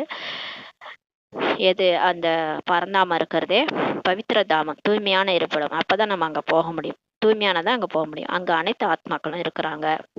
இங்கு நீங்கள் பாகத்தை நடித்து நடித்து தூய்மையற்றவராக இப்ப ஆகிட்டீங்க. நம்ம வந்தோம், நடிக்க வந்தோம், இங்கேயே டேரா போட்டுட்டோம் இல்லையா? திரும்ப திரும்ப இங்கேயே பிறந்து கணக்கு வழக்குகளை சிக்கிக்கிட்டோம். சிக்கி நம்ம ஒரு காலத்துல தேவதையா நடிச்சவங்க தான் இந்த கதியில இப்ப உட்கார்ந்துருக்கிறோம். தூய்மையற்றவரா ஆயிட்டீங்கன்றாரு. யார் எல்லோரையும் விட அதிகமாக பாவனமாக இருந்தார்களோ அவங்களே தான் இப்ப தூய்மையற்றவர்களா பத்தித்தமா ஆகிட்டாங்கன்றாரு. பாருங்க, இந்த லட்சுமி நாராயண் தான் அவ்வளவு தூய்மையா இருந்தாங்க, அவங்களே தான் இந்த மறுபிறவை எடுத்து இப்படி ஆயிட்டாங்கன்றாரு. தேவி தேவதா தர்மத்தின் அடையாளமே இப்ப மறைஞ்சு போச்சு. தேவதா தர்மம் என்பதை மாற்றி இந்து தர்மம் என்ற பெயர் வேற வச்சுட்டாங்க. அதனாலதான் அவங்க தேவதைன்னே அவங்களுக்கு தெரியல, ஒத்துக்கவும் மாட்றாங்க. இப்ப கூப்பிட்டு கூட கிளாஸ் எடுத்துட்டு இருக்கிறாருல, எத்தனை பேர் ஒத்துக்குறாங்க நான் தான் தேவதையா இருந்தேன்ட்டு? அதிலே வரிசை கிரமம் தான்ட்டாரு. சிலருக்கு தான் அந்த நஷா வருது, போதை வருது. சிலருக்கு அது கூட இல்லை, ஞானத்தை கேட்கும் போதே தூங்குவாங்க. ஏன்னா அவங்களுக்கு அந்த தேவதை பாபா சொல்லிட்டு இருக்கிறாரு, நான் தான் தேவதைன்றது கூட அவங்களுக்கு நம்பிக்கை இல்லை. அதனால தான் அந்த ஞானம் வந்து புரியல அவங்களுக்கு. நீங்கள் தான் சொர்க்கத்தின் ராஜ்யத்தை பெறுகிறீர்கள் மற்றும் பிறகு இழக்கிறீர்கள்ன்றாரு. இப்போ நம்ம தான் இந்த சொர்க்கத்தினோட ராஜ்யத்தை அடையிறோம், நம்ம தான் இழக்கிறோன்றாரு. தோல்வி மற்றும் வெற்றிக்கான விளையாட்டாகுன்றாரு. இதெல்லாம் நம்ம தோல்வி மற்றும் வெற்றிக்கான விளையாட்டு. நம்ம மாயை ஜெயிக்கிறோம், மாயாவை தோல்வி அடையிறோம், இதுதான் நம்மளோட விளையாட்டுன்றாரு. மாயிடம் தோற்கும் போது தோல்வி ஆகுது, மாயிடம் வெற்றி அடையும் போது வெற்றி ஆகுது. இந்த காமம், கோபம், பற்று, ஆசை, அகங்காரம் மேல பாபா வெற்றி அடைய வைக்கிறாரு. அப்ப மாயில வெற்றி அடைகிறோம். எப்ப நம்மளே வந்து தேகாபிமானத்துல வந்து அதுகிட்ட அந்த 5 விகாரத்திட்ட தோத்து போயிடுறோமோ அப்ப தோல்வி ஆயிடுதுன்றாரு. மனிதர்களோ ராவணனுடைய இவ்வளவு பெரிய உருவத்தை எவ்வளவு செலவு செஞ்சு அமைக்கிறாங்க இல்லையா, 10 தலை ராவணன். பிறகு ஒரே நாளில் அந்த அந்த ராவணனை அழிச்சிடுறாங்க. ஏன்னா எதிரி அல்லவான்றாரு. ஏன்னா இந்த 5 விகாரம் நமக்கு எதிரின்றாரு. அதனாலதான் இப்ப உலகமே சீரழிஞ்சிட்டு இருக்கு. அது தெரியல யாருக்கும், அது நல்லதுன்னு நினைச்சிட்டு இருக்கிறாங்க. அதாலதான் உலகமே பயஞ்சிட்டு இருக்குது. கொலை, கொள்ளை, கற்பழிப்பு இதெல்லாம் அந்த 5 விகாரத்தினால்தான். காம, கோபம், பற்று, ஆசை, அகங்காரம் பீக்ல போயிட்டு இருக்குது. அதனாலதான் ஒருத்தன் அப்பாவே மகன் கொல்றான். எதனால? கோபத்தினால, பேராசைனால, சொத்தை வந்து என் பேர்ல எழுதி வைக்கலன்ட்டு அடிச்சு கொல்றான். கோபம் தப்பு தானே? அப்ப கோபம் ரைட்டுன்னுவாங்க கேட்டா. அது மாதிரி காமத்தினாலதான் குழந்தைகளை கூட கொன்னுடுறாங்க, வயசானவங்களை கூட கொன்னுடுறாங்க. எதனாலதான்? இதனாலதான். ஆனா அது ரைட்டுன்னு சொல்லிட்டு இருப்பாங்க. அதெல்லாம் கரெக்டு தான் அப்படின்னுவாங்க. அப்புறம் என்ன இவங்களெல்லாம் மாத்துறது? அதான் சொல்றாரு, இந்த 5 விகாரம் தவறுன்றது புரியாம இருக்குது. ஆனா அதைதான் எரிக்கிறாங்க. அதனுடைய நினைவார்த்தம் தான் 10 தலையுள்ள ராவணனை எரிக்கிறாங்க. ஆணுக்கு 5 விகாரம், பெண்ணுக்கு 5 விகாரம். ஆனால் இதுவோ பொம்மைகளின் விளையாட்டு ஆகிவிட்டதுன்றாரு.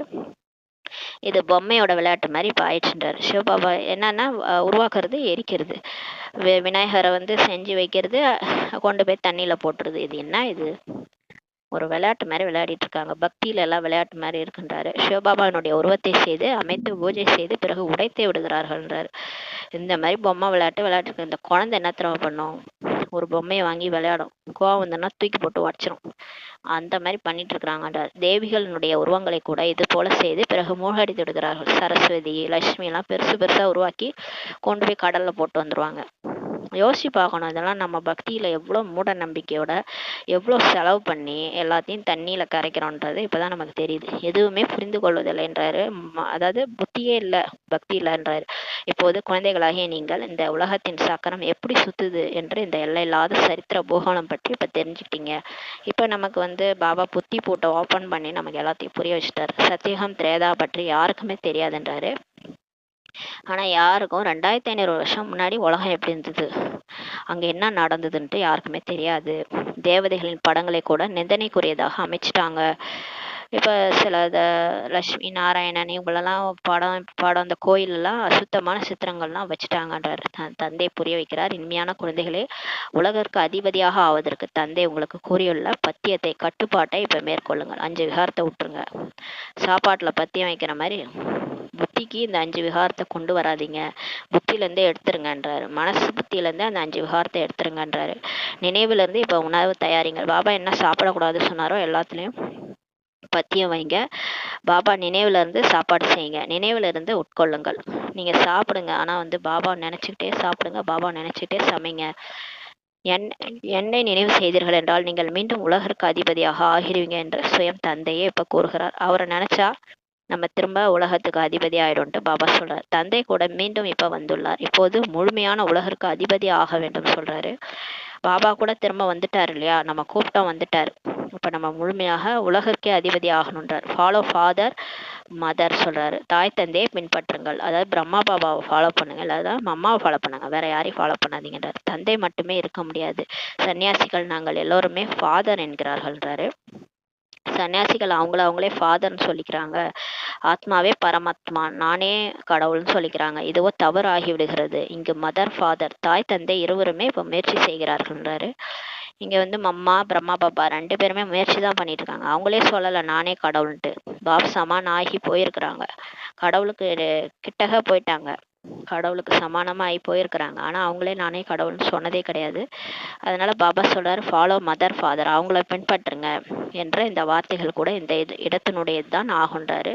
பிரம்மகுமாரிகள் இயக்கத்துல தான் இந்த வார்த்தையை சொல்லுவாங்க. என்ன சொல்லுவாங்கன்னா, ஃபாலோ மதர் ஃபாதர், தாய் தந்தையை பின்பற்றுங்கள் சொல்லுவாங்க.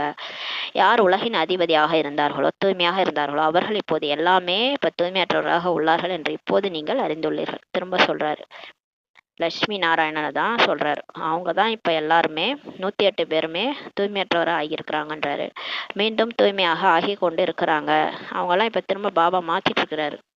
நம்ம யாரும் மாத்த தேவையில்ல, அவரே மாத்திட்டு இருக்கிறாரு. டிராமால 2 அடி கொடுப்பாரு, அவரே பாடம் எடுப்பாரு, அவரே மாத்திக்குவார். நம்ம யாரையும் மாத்தணும்ட்டு நம்ம ஒன்றும் நீதிபதி கிடையாது, நம்ம ஒன்றும் வக்கீல் கிடையாது, நம்ம வாதாடவும் தேவையில்ல, நம்ம நீதிபதியாகவும் யாருக்கும் தண்டனை கொடுக்கவும் தேவையில்ல. அவங்கவுங்களே பாபா மாத்திருவார். டிராமாலே 2 அடி கொடுப்பாரு, அவரே கிளாஸ் எடுத்து மாத்திருவார். நம்ம கவலைப்பட தேவையில்ல. நாம் கூட அவர்களுடைய ஸ்ரீமத் படி நடந்து இந்த பதவியை இப்ப அடைகிறோம். நாம கூட பாபாவுடைய ஸ்ரீமத் படி நடந்துதான் பெரிய பதவியை இப்ப அடைய போறோன்றாரு. இவர் மூலமாக டைரக்ஷன் அளிக்கிறார். சிவபாபா தான் பிரம்மா பாபா மூலமா டைரக்ஷன் கொடுக்கிறார். எப்பவுமே சிவபாபா தான் பேசுறாரு. அதன்படிதான் நம்ம நடக்கணும். பின்பற்றவில்லை என்றால் பாபா பாபா என்று மட்டுமே கூறி வாய் இனுக்குமாறு செய்கிறார்கள். பின்பற்ற மாட்டாங்க, ஆனா சும்மா வாயால மட்டும் பாபா பாபான்னு வாய் இனிக்குமாறு செய்யறாங்க. பின்பற்றுபவர்கள் ஆனால் பின்பற்றுபவர்களைத்தான் நல்ல குழந்தைகள் என்று கூறுவார்கள் அல்லவான்றாரு. ஆனா பின்பற்றல, ஆனா பாபாவுக்கு ஃபாலோ பண்றவங்கள தானே பிடிக்கும், பின்பற்றுபவர்களை தான் நல்ல குழந்தைகள்ன்ட்டு சொல்லுவாங்க அல்லவான்றாரு. பாபா சொல்றத கேட்டாதானே நல்ல குழந்தைகள் சொல்றாரு. மம்மா பாபாவை ஃபாலோ பண்ணணும், பின்பற்றுவதால் நம் ராஜ்யத்தில் செல்வோம் என்று அறிந்துள்ளீர்கள். நம்ம ஃபாலோ பண்ணணும்னா, காப்பி அடிக்கணும்னா யாரை காப்பி அடிக்கணும்னா மம்மா பாபாவை தான் காப்பி அடிக்கணும். ஏன்னா அவங்க தான் ராஜா ராணி ஆயிருக்கிறாங்க இல்லையா. ஃபர்ஸ்ட் 2 பிளேஸ்ல லட்சுமி நாராயணன் ஆகியிருக்கிறாங்க. மம்மா லட்சுமி ஆயிருக்காங்க, பிரம்மா பாபா நாராயணா இருக்காரு. கன்ஃபார்மா அவங்க 2 பேரும் ஃபர்ஸ்ட் செகண்ட்னு பாபாவே சொல்லிட்டாரு. அவங்கள மாதிரிலாம் நம்மளால முயற்சி பண்ண முடியாது தெரியும். அதனால அவங்கள ஃபாலோ பண்ணுங்கன்னு சொல்றாரு. அவங்கள ஃபாலோ பண்ணா அவங்க ராஜ்யத்துல போயிடும். அவங்க லட்சுமி நாராயணனா அவங்க வாரிசாக கூட நம்ம ஆகி போனோம்னா நம்மளும் லட்சுமி நாராயணா ஆக வாய்ப்பு இருக்குன்றாரு. இது புரிந்து கொள்ள வேண்டிய விஷயம்ன்றாரு. ஆனா அவங்கள தான் நீங்க ஃபாலோ பண்ணணும். இங்க இருக்கிற சகோதர சகோதரிகளை ஃபாலோ பண்ணீங்கன்னா நீங்க லட்சுமி நாராயணா ஆக முடியாது. என்னை நினைவு செய்தால் பாவங்கள் நீங்கும் என்று மட்டுமே தந்தை கூறுகிறார். பாபா சொல்றாரு, அவரை நினைச்சா. ஆனா இவங்கள ஃபாலோ பண்ணுங்க, ஆனா அவங்கள நினைச்சிட்டு இருக்காதீங்க, அவங்க போட்டோவை வச்சு அவங்கள நினைக்காதீங்க, ஆனா என்ன நினைங்கன்றாரு. பாபாவை தான் நினைக்கணும். புள்ளியா பாபாவை நினைச்சாதான் பாவம் போகும்ட்டு பாபா சொல்றாரு. அவ்வளவே. மேலும் அனைவருக்கும் நீங்கள்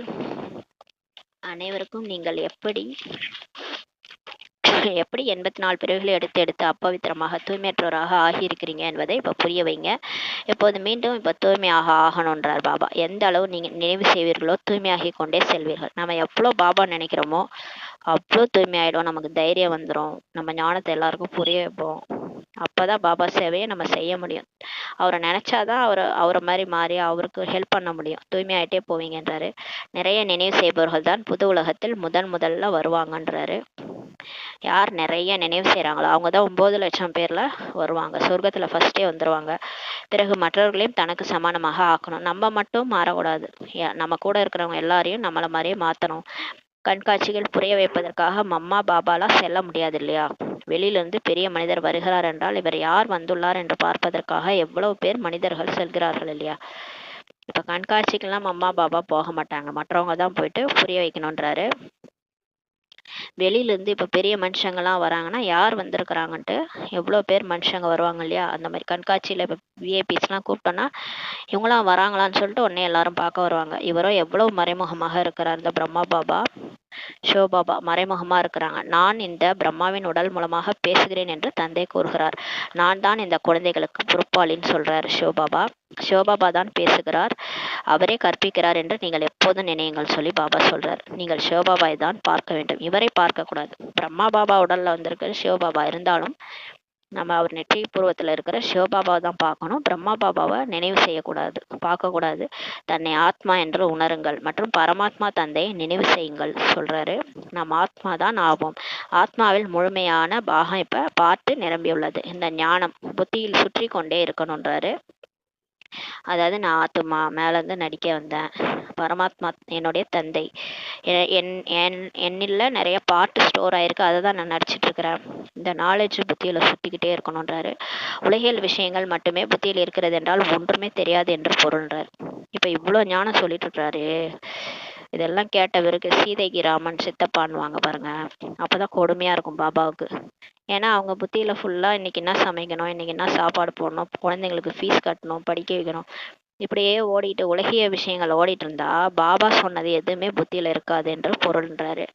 முற்றிலுமே தாழ்ந்தவர்களாக இருக்கிறாங்க, என்ன பண்றதுன்றாரு. ஆனால் இப்பேற்பட்டவர்களுக்கும் நன்மை செய்தே ஆகணும். இருந்தாலும் பாபா கருணை வருது, அந்த மாதிரி ஆட்களுக்கு கூட நன்மையை செய்தாகணுன்றாரு. சொர்க்கத்திற்கு போவாங்க, செல்வார்கள், ஆனால் உயர்ந்த பதவி இருக்காது. அந்த மாதிரி புத்தியில ஒண்ணுமே ஞானம் ஸ்டோர் ஆகாதவங்க சொர்க்கத்துக்கு வருவாங்க, ஆனா லட்சுமிநாராயணா ஆக மாட்டாங்க, உயர்ந்த பதவி இருக்காது, தண்டனைகள் அடைந்து விட்டு செல்வார்கள்.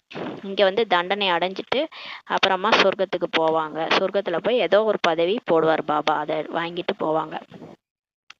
ஒன்று சுயதர்ஷன சக்கரதாரி ஆகுங்கள் மற்றும் ஆக்குங்கள்ன்றாரு. ஃபர்ஸ்ட் நீங்க சுயதர்ஷன சக்கரதாரியா ஆகுங்க, மற்றவங்க எல்லாரையும் ஆக்குங்க. உறுதியான யோகியாக இப்ப ஆகுங்கள் மற்றும் ஆக்குங்கள்ன்றாரு. இப்ப நீங்க உறுதியா ஆகுங்க. அப்பப்ப யோகா பண்றது அப்பப்ப விட்டுறது என்னது இது? பாபா கேட்குறாரு. காலையில பண்ண மத்தியானம் மறந்துட்டேன், இப்படிலாம் சொல்லக்கூடாது. உறுதியான யோகியா ஆகுங்க, பாபா நினைவுல இருங்க மற்றும் எல்லாரையும் ஆக்குங்கன்றாரு. என்னை நினைவு செய்யுங்கள் என்றுதான் தந்தை கூறுகிறார். பாபா சொல்றார் என்ன நினைங்கன்னு தான் பாபா சொல்றார். நீங்கள் பிறகு சொல்றீங்க பாபா நாங்கள் மறந்து விடுகிறோம் என்று. பாபா சொல்றாரு என்ன நினைங்கன்னு, நம்ம சொல்றோம் பாபா நாங்க மறந்துட்டோன்னு. வெக்கம் ஏற்படுது இல்லையான்னு கேக்குறாரு. உங்களுக்கு வெக்கம் வரலையா? நிறைய பேர் உண்மையை கூறுவதே இல்லை. நிறைய பேர் மறந்துட்டோன்னு கூட சொல்ல மாட்டாங்க, அது உண்மையை கூட சொல்ல மாட்டாங்க. பாபாட்ட சொன்னா பாபா என்ன நினைச்சுக்குவாரோன்ட்டு உண்மையே சொல்றது இல்லை. நிறைய பேர் மறந்துடுறாங்க. யார் வந்தாலும் அவருக்கு தந்தையின் அறிமுகத்தை கொடுங்கள் என்றுதான் தந்தை புரிய வைத்துள்ளார். இப்போது 84 சக்கரம் முடிவடைகிறது, திரும்பி செல்ல வேண்டும்ன்றார். ராமனும் சென்றார், ராவணம் போய்விட்டார். இப்போ உலகம் முடிய போகுது. 84 பிறவி, லாஸ்ட் பிறவி முடிஞ்சிருச்சு. இப்போ சிவபாபாவும் போயிட்டாரு, மாயாவும் போயிடுச்சு, எல்லாம் முடிய போகுதுன்றார். ராமனும் சென்றார், ராவணனும் போய்விட்டார். இதனுடைய பொருள் கூட எவ்வளவு சுலபமானது. அவசியம் சங்கமேகமாக இருக்கும்போதுதான் ராமர் மற்றும் ராவனுடைய பரிவாரமும் இருக்கும். இப்பதான் சங்கமயுகம், இப்பதான் ராமருடைய பரிவாரம் நம்பிக்கேஸ், ராவனுடைய பரிவாரம் மாயாவுடைய ஃபேமிலி. அது முழு உலகமும் மாயாவோட ஃபேமிலி தான். எல்லாமே பழிஞ்சு போயிடும்ன்றாரு. நம்மளும் தான் போக போறோம். நம்ம மட்டும் இங்கே டேரா போட்டுருக்க போறோம். இந்த உடல்ல இங்கே இருக்க மாட்டோம் இல்லையா, போயிடும். எல்லாமே அழிஞ்சு போயிடும். மீதி குறைவானர் தான் இருப்பார்கள் என்பதை அறிந்துள்ளீர்கள். நமக்கு தெரியும் கொஞ்சம் பேர் தான் இங்க இருப்பாங்க. அவங்க படைத்தல், அதாவது சொர்க்கத்தினுடைய சொர்க்கத்தை உருவாக்குறதுக்கான அந்த வேலையில அவங்க ஈடுபட்டு இருப்பாங்க. அவங்க கொஞ்சம் பேர் தான் இருப்பாங்க. அதாவது சின்ன சின்ன பசங்க இருக்காங்க இல்லையா, பிகேஸ்ல கொஞ்சம் பேர் இருப்பாங்க.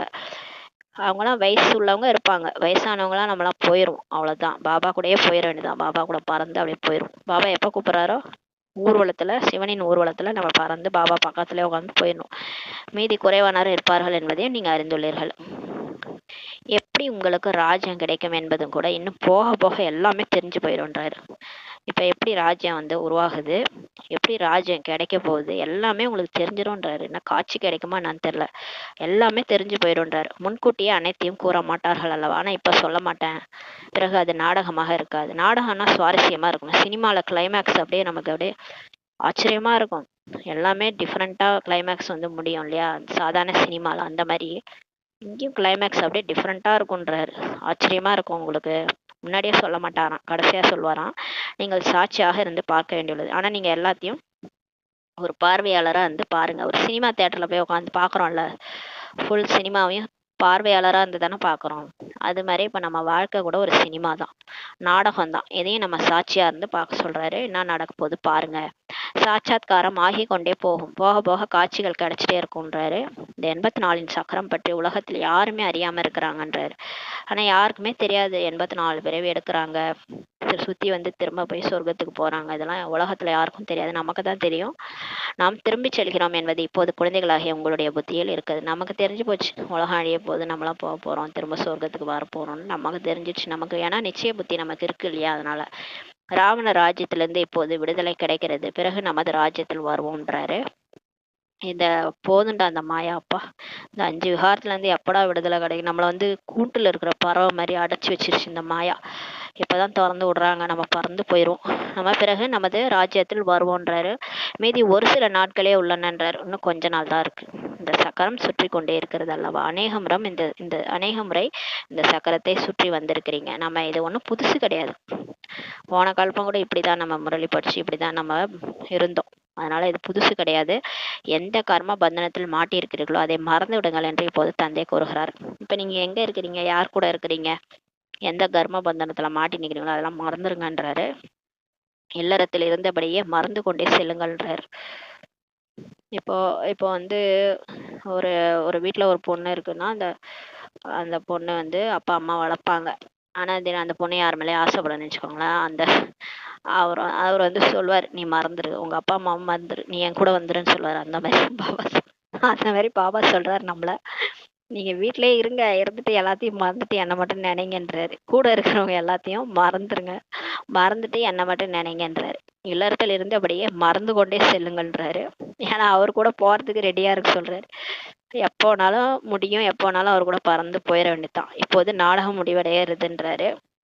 இப்ப டிராமா முடியுது, நம்ம அது வீட்டிற்கு இப்ப செல்ல வேண்டும்ன்றார். வீட்டுக்கு போகணும், சினிமா முடிஞ்சிருச்சு, வீட்டுக்கு கிளம்புங்க.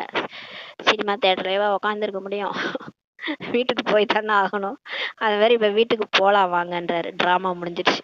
இந்த மகாபாரத போருக்கு பின்னால் தான் சொர்க்க வாசலே திறக்கிறதுன்றாரு. இப்ப இந்த மகாபாரத போர் முடிய போகுது. இந்த காமம், கோபம், பற்று, ஆசை, அகங்காரத்தோட நம்ம போர் புரியிறோம். இப்ப மல்யுத்தம், அந்த போர் முடிஞ்ச பிறகு சொர்க்க வாசல் திறக்குது. எனவே கேட்வே டு ஹெவன், சொர்க்க வாசல் என்ற இந்த பெயர் மிகவும் நன்றாக இருக்குன்றாரு. சொர்க்க வாசல் தான் திறப்பாங்க இல்லையா, வைகுண்ட ஏகாதசி அன்னைக்கு. பாபாவும் அதான் சொல்றாரு, உண்மையான சொர்க்க வாசல் திறக்க போறேன் அப்படின்றாரு. இந்த பெயர் கூட நல்லா இருக்கு. போர்களே நடந்து வந்துள்ளன என்று ஒரு சிலர் கூறுகிறார்கள். கூறுங்கள், ஏவுகணைகளின் யுத்தம் எப்போது நடந்தது, இது ஏவுகணைகளின் கடைசி யுத்தம் ஆகும் சொல்லுங்கன்றாரு. நம்ம சொல்லுவோம் இந்த மாதிரி உலக போர் வரப்போகுது, அழிய போகுதுன்னு. அவங்க சொல்லுவாங்க, ஏற்கனவே மட்டும் நடக்கலையா, முதல் first world war, second world வார்ன்ட்டு ஏற்கனவே தான் நடந்திருக்குன்னு சொல்லுவாங்க. நீங்க சொல்லுங்க, இதான் கடைசி வேர்ல்டு வார் முடிய போகுது, இந்த ஏவுகணைகளின் கடைசி யுத்தம் சொல்லுங்க, இது ஆட்டம் பாம்பு போட்டு ஃபுல்லா அழிச்சிருவாங்கன்ட்டு சொல்லுங்க. 5000 வருடங்களுக்கு முன்பு போர் மூண்டிருந்த போது இந்த கேள்வியும் இந்த வேள்வியும் யஞமும் ஏற்றப்பட்டிருந்தது. இந்த யஞத்துல இருந்து வந்த அந்த ஜுவாலை மூலமா தான், நெருப்பு ஜுவாலை மூலமா இந்த முழு உலகமும் அழிஞ்சு போயிடுச்சு. பாபா சொல்றாரு, இப்போது இந்த பழைய உலகத்தின் விநாசம் ஆக போகிறது. எல்லாம் எதனாலனா இந்த சிவன் உருவாக்குற யாகத்தினாலதான் இந்த உலகம் வந்து அழிய போகுது. இந்த பழைய உலகத்தின் விநாசம் ஆக போகிறது. புதிய ராஜ்யம் இப்ப ஸ்தாபனை ஆகிட்டு இருக்குது. ஆனா அவர் வந்து அந்த ஒரு வீடு இடிஞ்சு விழப்போகுதுன்னா அந்த வீட்டுல இருக்கிறவங்க எல்லாம் சேஃப்டியா ஒரு இடத்துல வச்சுட்டு அந்த வீடை இடிச்சுட்டு புது வீடு கட்டிட்டு அப்புறம் கொண்டு போய் நம்ம ஆளுங்க எல்லாம் அங்க விட்டுருவோம் இல்லையா, அதே தான் பாபா பண்றாரு. நம்மளெல்லாம் ரெடி பண்ணி சூட்சும லோகம் அனுப்பிட்டு உலகத்தை அழிச்சிட்டு சூட்சும லோகத்துல இருந்து திரும்ப நம்ம வந்து மேல போய் பறந்தாம போயிட்டு அங்க இருந்து வந்து திரும்ப இங்க சொர்க்கமா மாறிடும். அப்புறம் நம்ம இங்க வந்துருவோம். இததான் செய்யறாரு. அப்படியே வலிக்காத மாதிரி செய்யறாரு, நமக்கு வலிக்காத மாதிரி ஞானத்தை புரிய வச்சு நம்மளை ரெடி ஆக்கிட்டு கூட்டு போறாரு. இதைதான் அவர் செய்யறாரு. மற்றவங்களுக்குலாம் தெரியாது, நமக்கு தெரிஞ்சு கூட்டிட்டு போறாரு. நீங்கள் இந்த அரசாட்சியை பெறுவதற்காக ஆன்மீக கல்வியை இப்ப கற்கிறீங்கன்றாரு.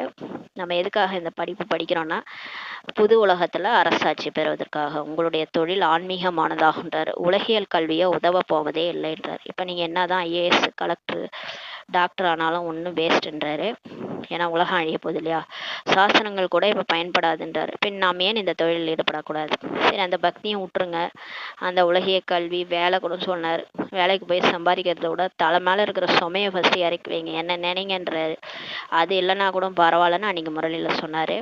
இப்ப அவரோட தொழில ஏன் ஈடுபடக்கூடாதுன்னு நம்மள கேட்கிறாரு. தந்தையோ உலகிற்கு அதிபதியாக இப்ப ஆக்குகிறார். எனவே எந்த படிப்பில் ஈடுபட வேண்டும் இப்ப சிந்திக்க வேண்டும்ன்றாரு. நம்ம என்ன பண்றோம், இப்ப போய் உட்காந்து அந்த படிப்பு இந்த படிப்புலாம் படிச்சுட்டு இருக்கிறாங்க பிகேஸ். அது சொல்றாரு, அதை படிக்கிறத விட இந்த படிப்புல ஈடுபடுங்க. அவர்களோ கொஞ்சம் டிகிரி பட்டங்களுக்காக தான் படிக்கிறாங்க, நீங்களோ ராஜ்யத்தை அடைவதற்காக படிக்கிறீர்கள். அதுல படிச்சோன்னா நமக்கு என்ன கிடைக்கும்? ஒரு ஐஏஎஸ் ஆகும், ஒரு கலெக்டர் ஆகும், டாக்டர் ஆகும். அது ஒரு பிறவிக்கு தான். அடுத்த பிறவி, அந்த பிறவி முடிஞ்சிருச்சுன்னா அடுத்த பிறவி திரும்ப எல்கேஜில இருந்து படிக்கணும். ஆனா இங்க நீங்க இந்த இந்த கிளாஸ நீங்க ஒரு தடவை படிக்கிறீங்க, ஆனா 21 பிறவிக்கு தேவதை ஆகிறீங்க. அப்ப எப்பேற்பட்ட படிப்பு, அதையும் படிங்க இதையும் படிங்கன்றாரு. நீங்க அதையும் படிச்சுக்கோங்க இதையும் சேர்த்து படிச்சுக்கோங்களேன். முரளி காலையில படிங்க, அதுக்கப்புறம் உட்காந்து அந்த படிப்பையும் படிங்கன்றாரு. நீங்களும் ராஜ்யத்தை அடைவதற்காக இப்ப படிக்கிறீங்க. எவ்வளவு இரவு பகலுக்கான வித்தியாசம் இருக்கு பாருங்க. இந்த படிப்பை படிப்பதால் கடலை கூட கிடைக்குமா இல்லையா என்பது தெரியாது.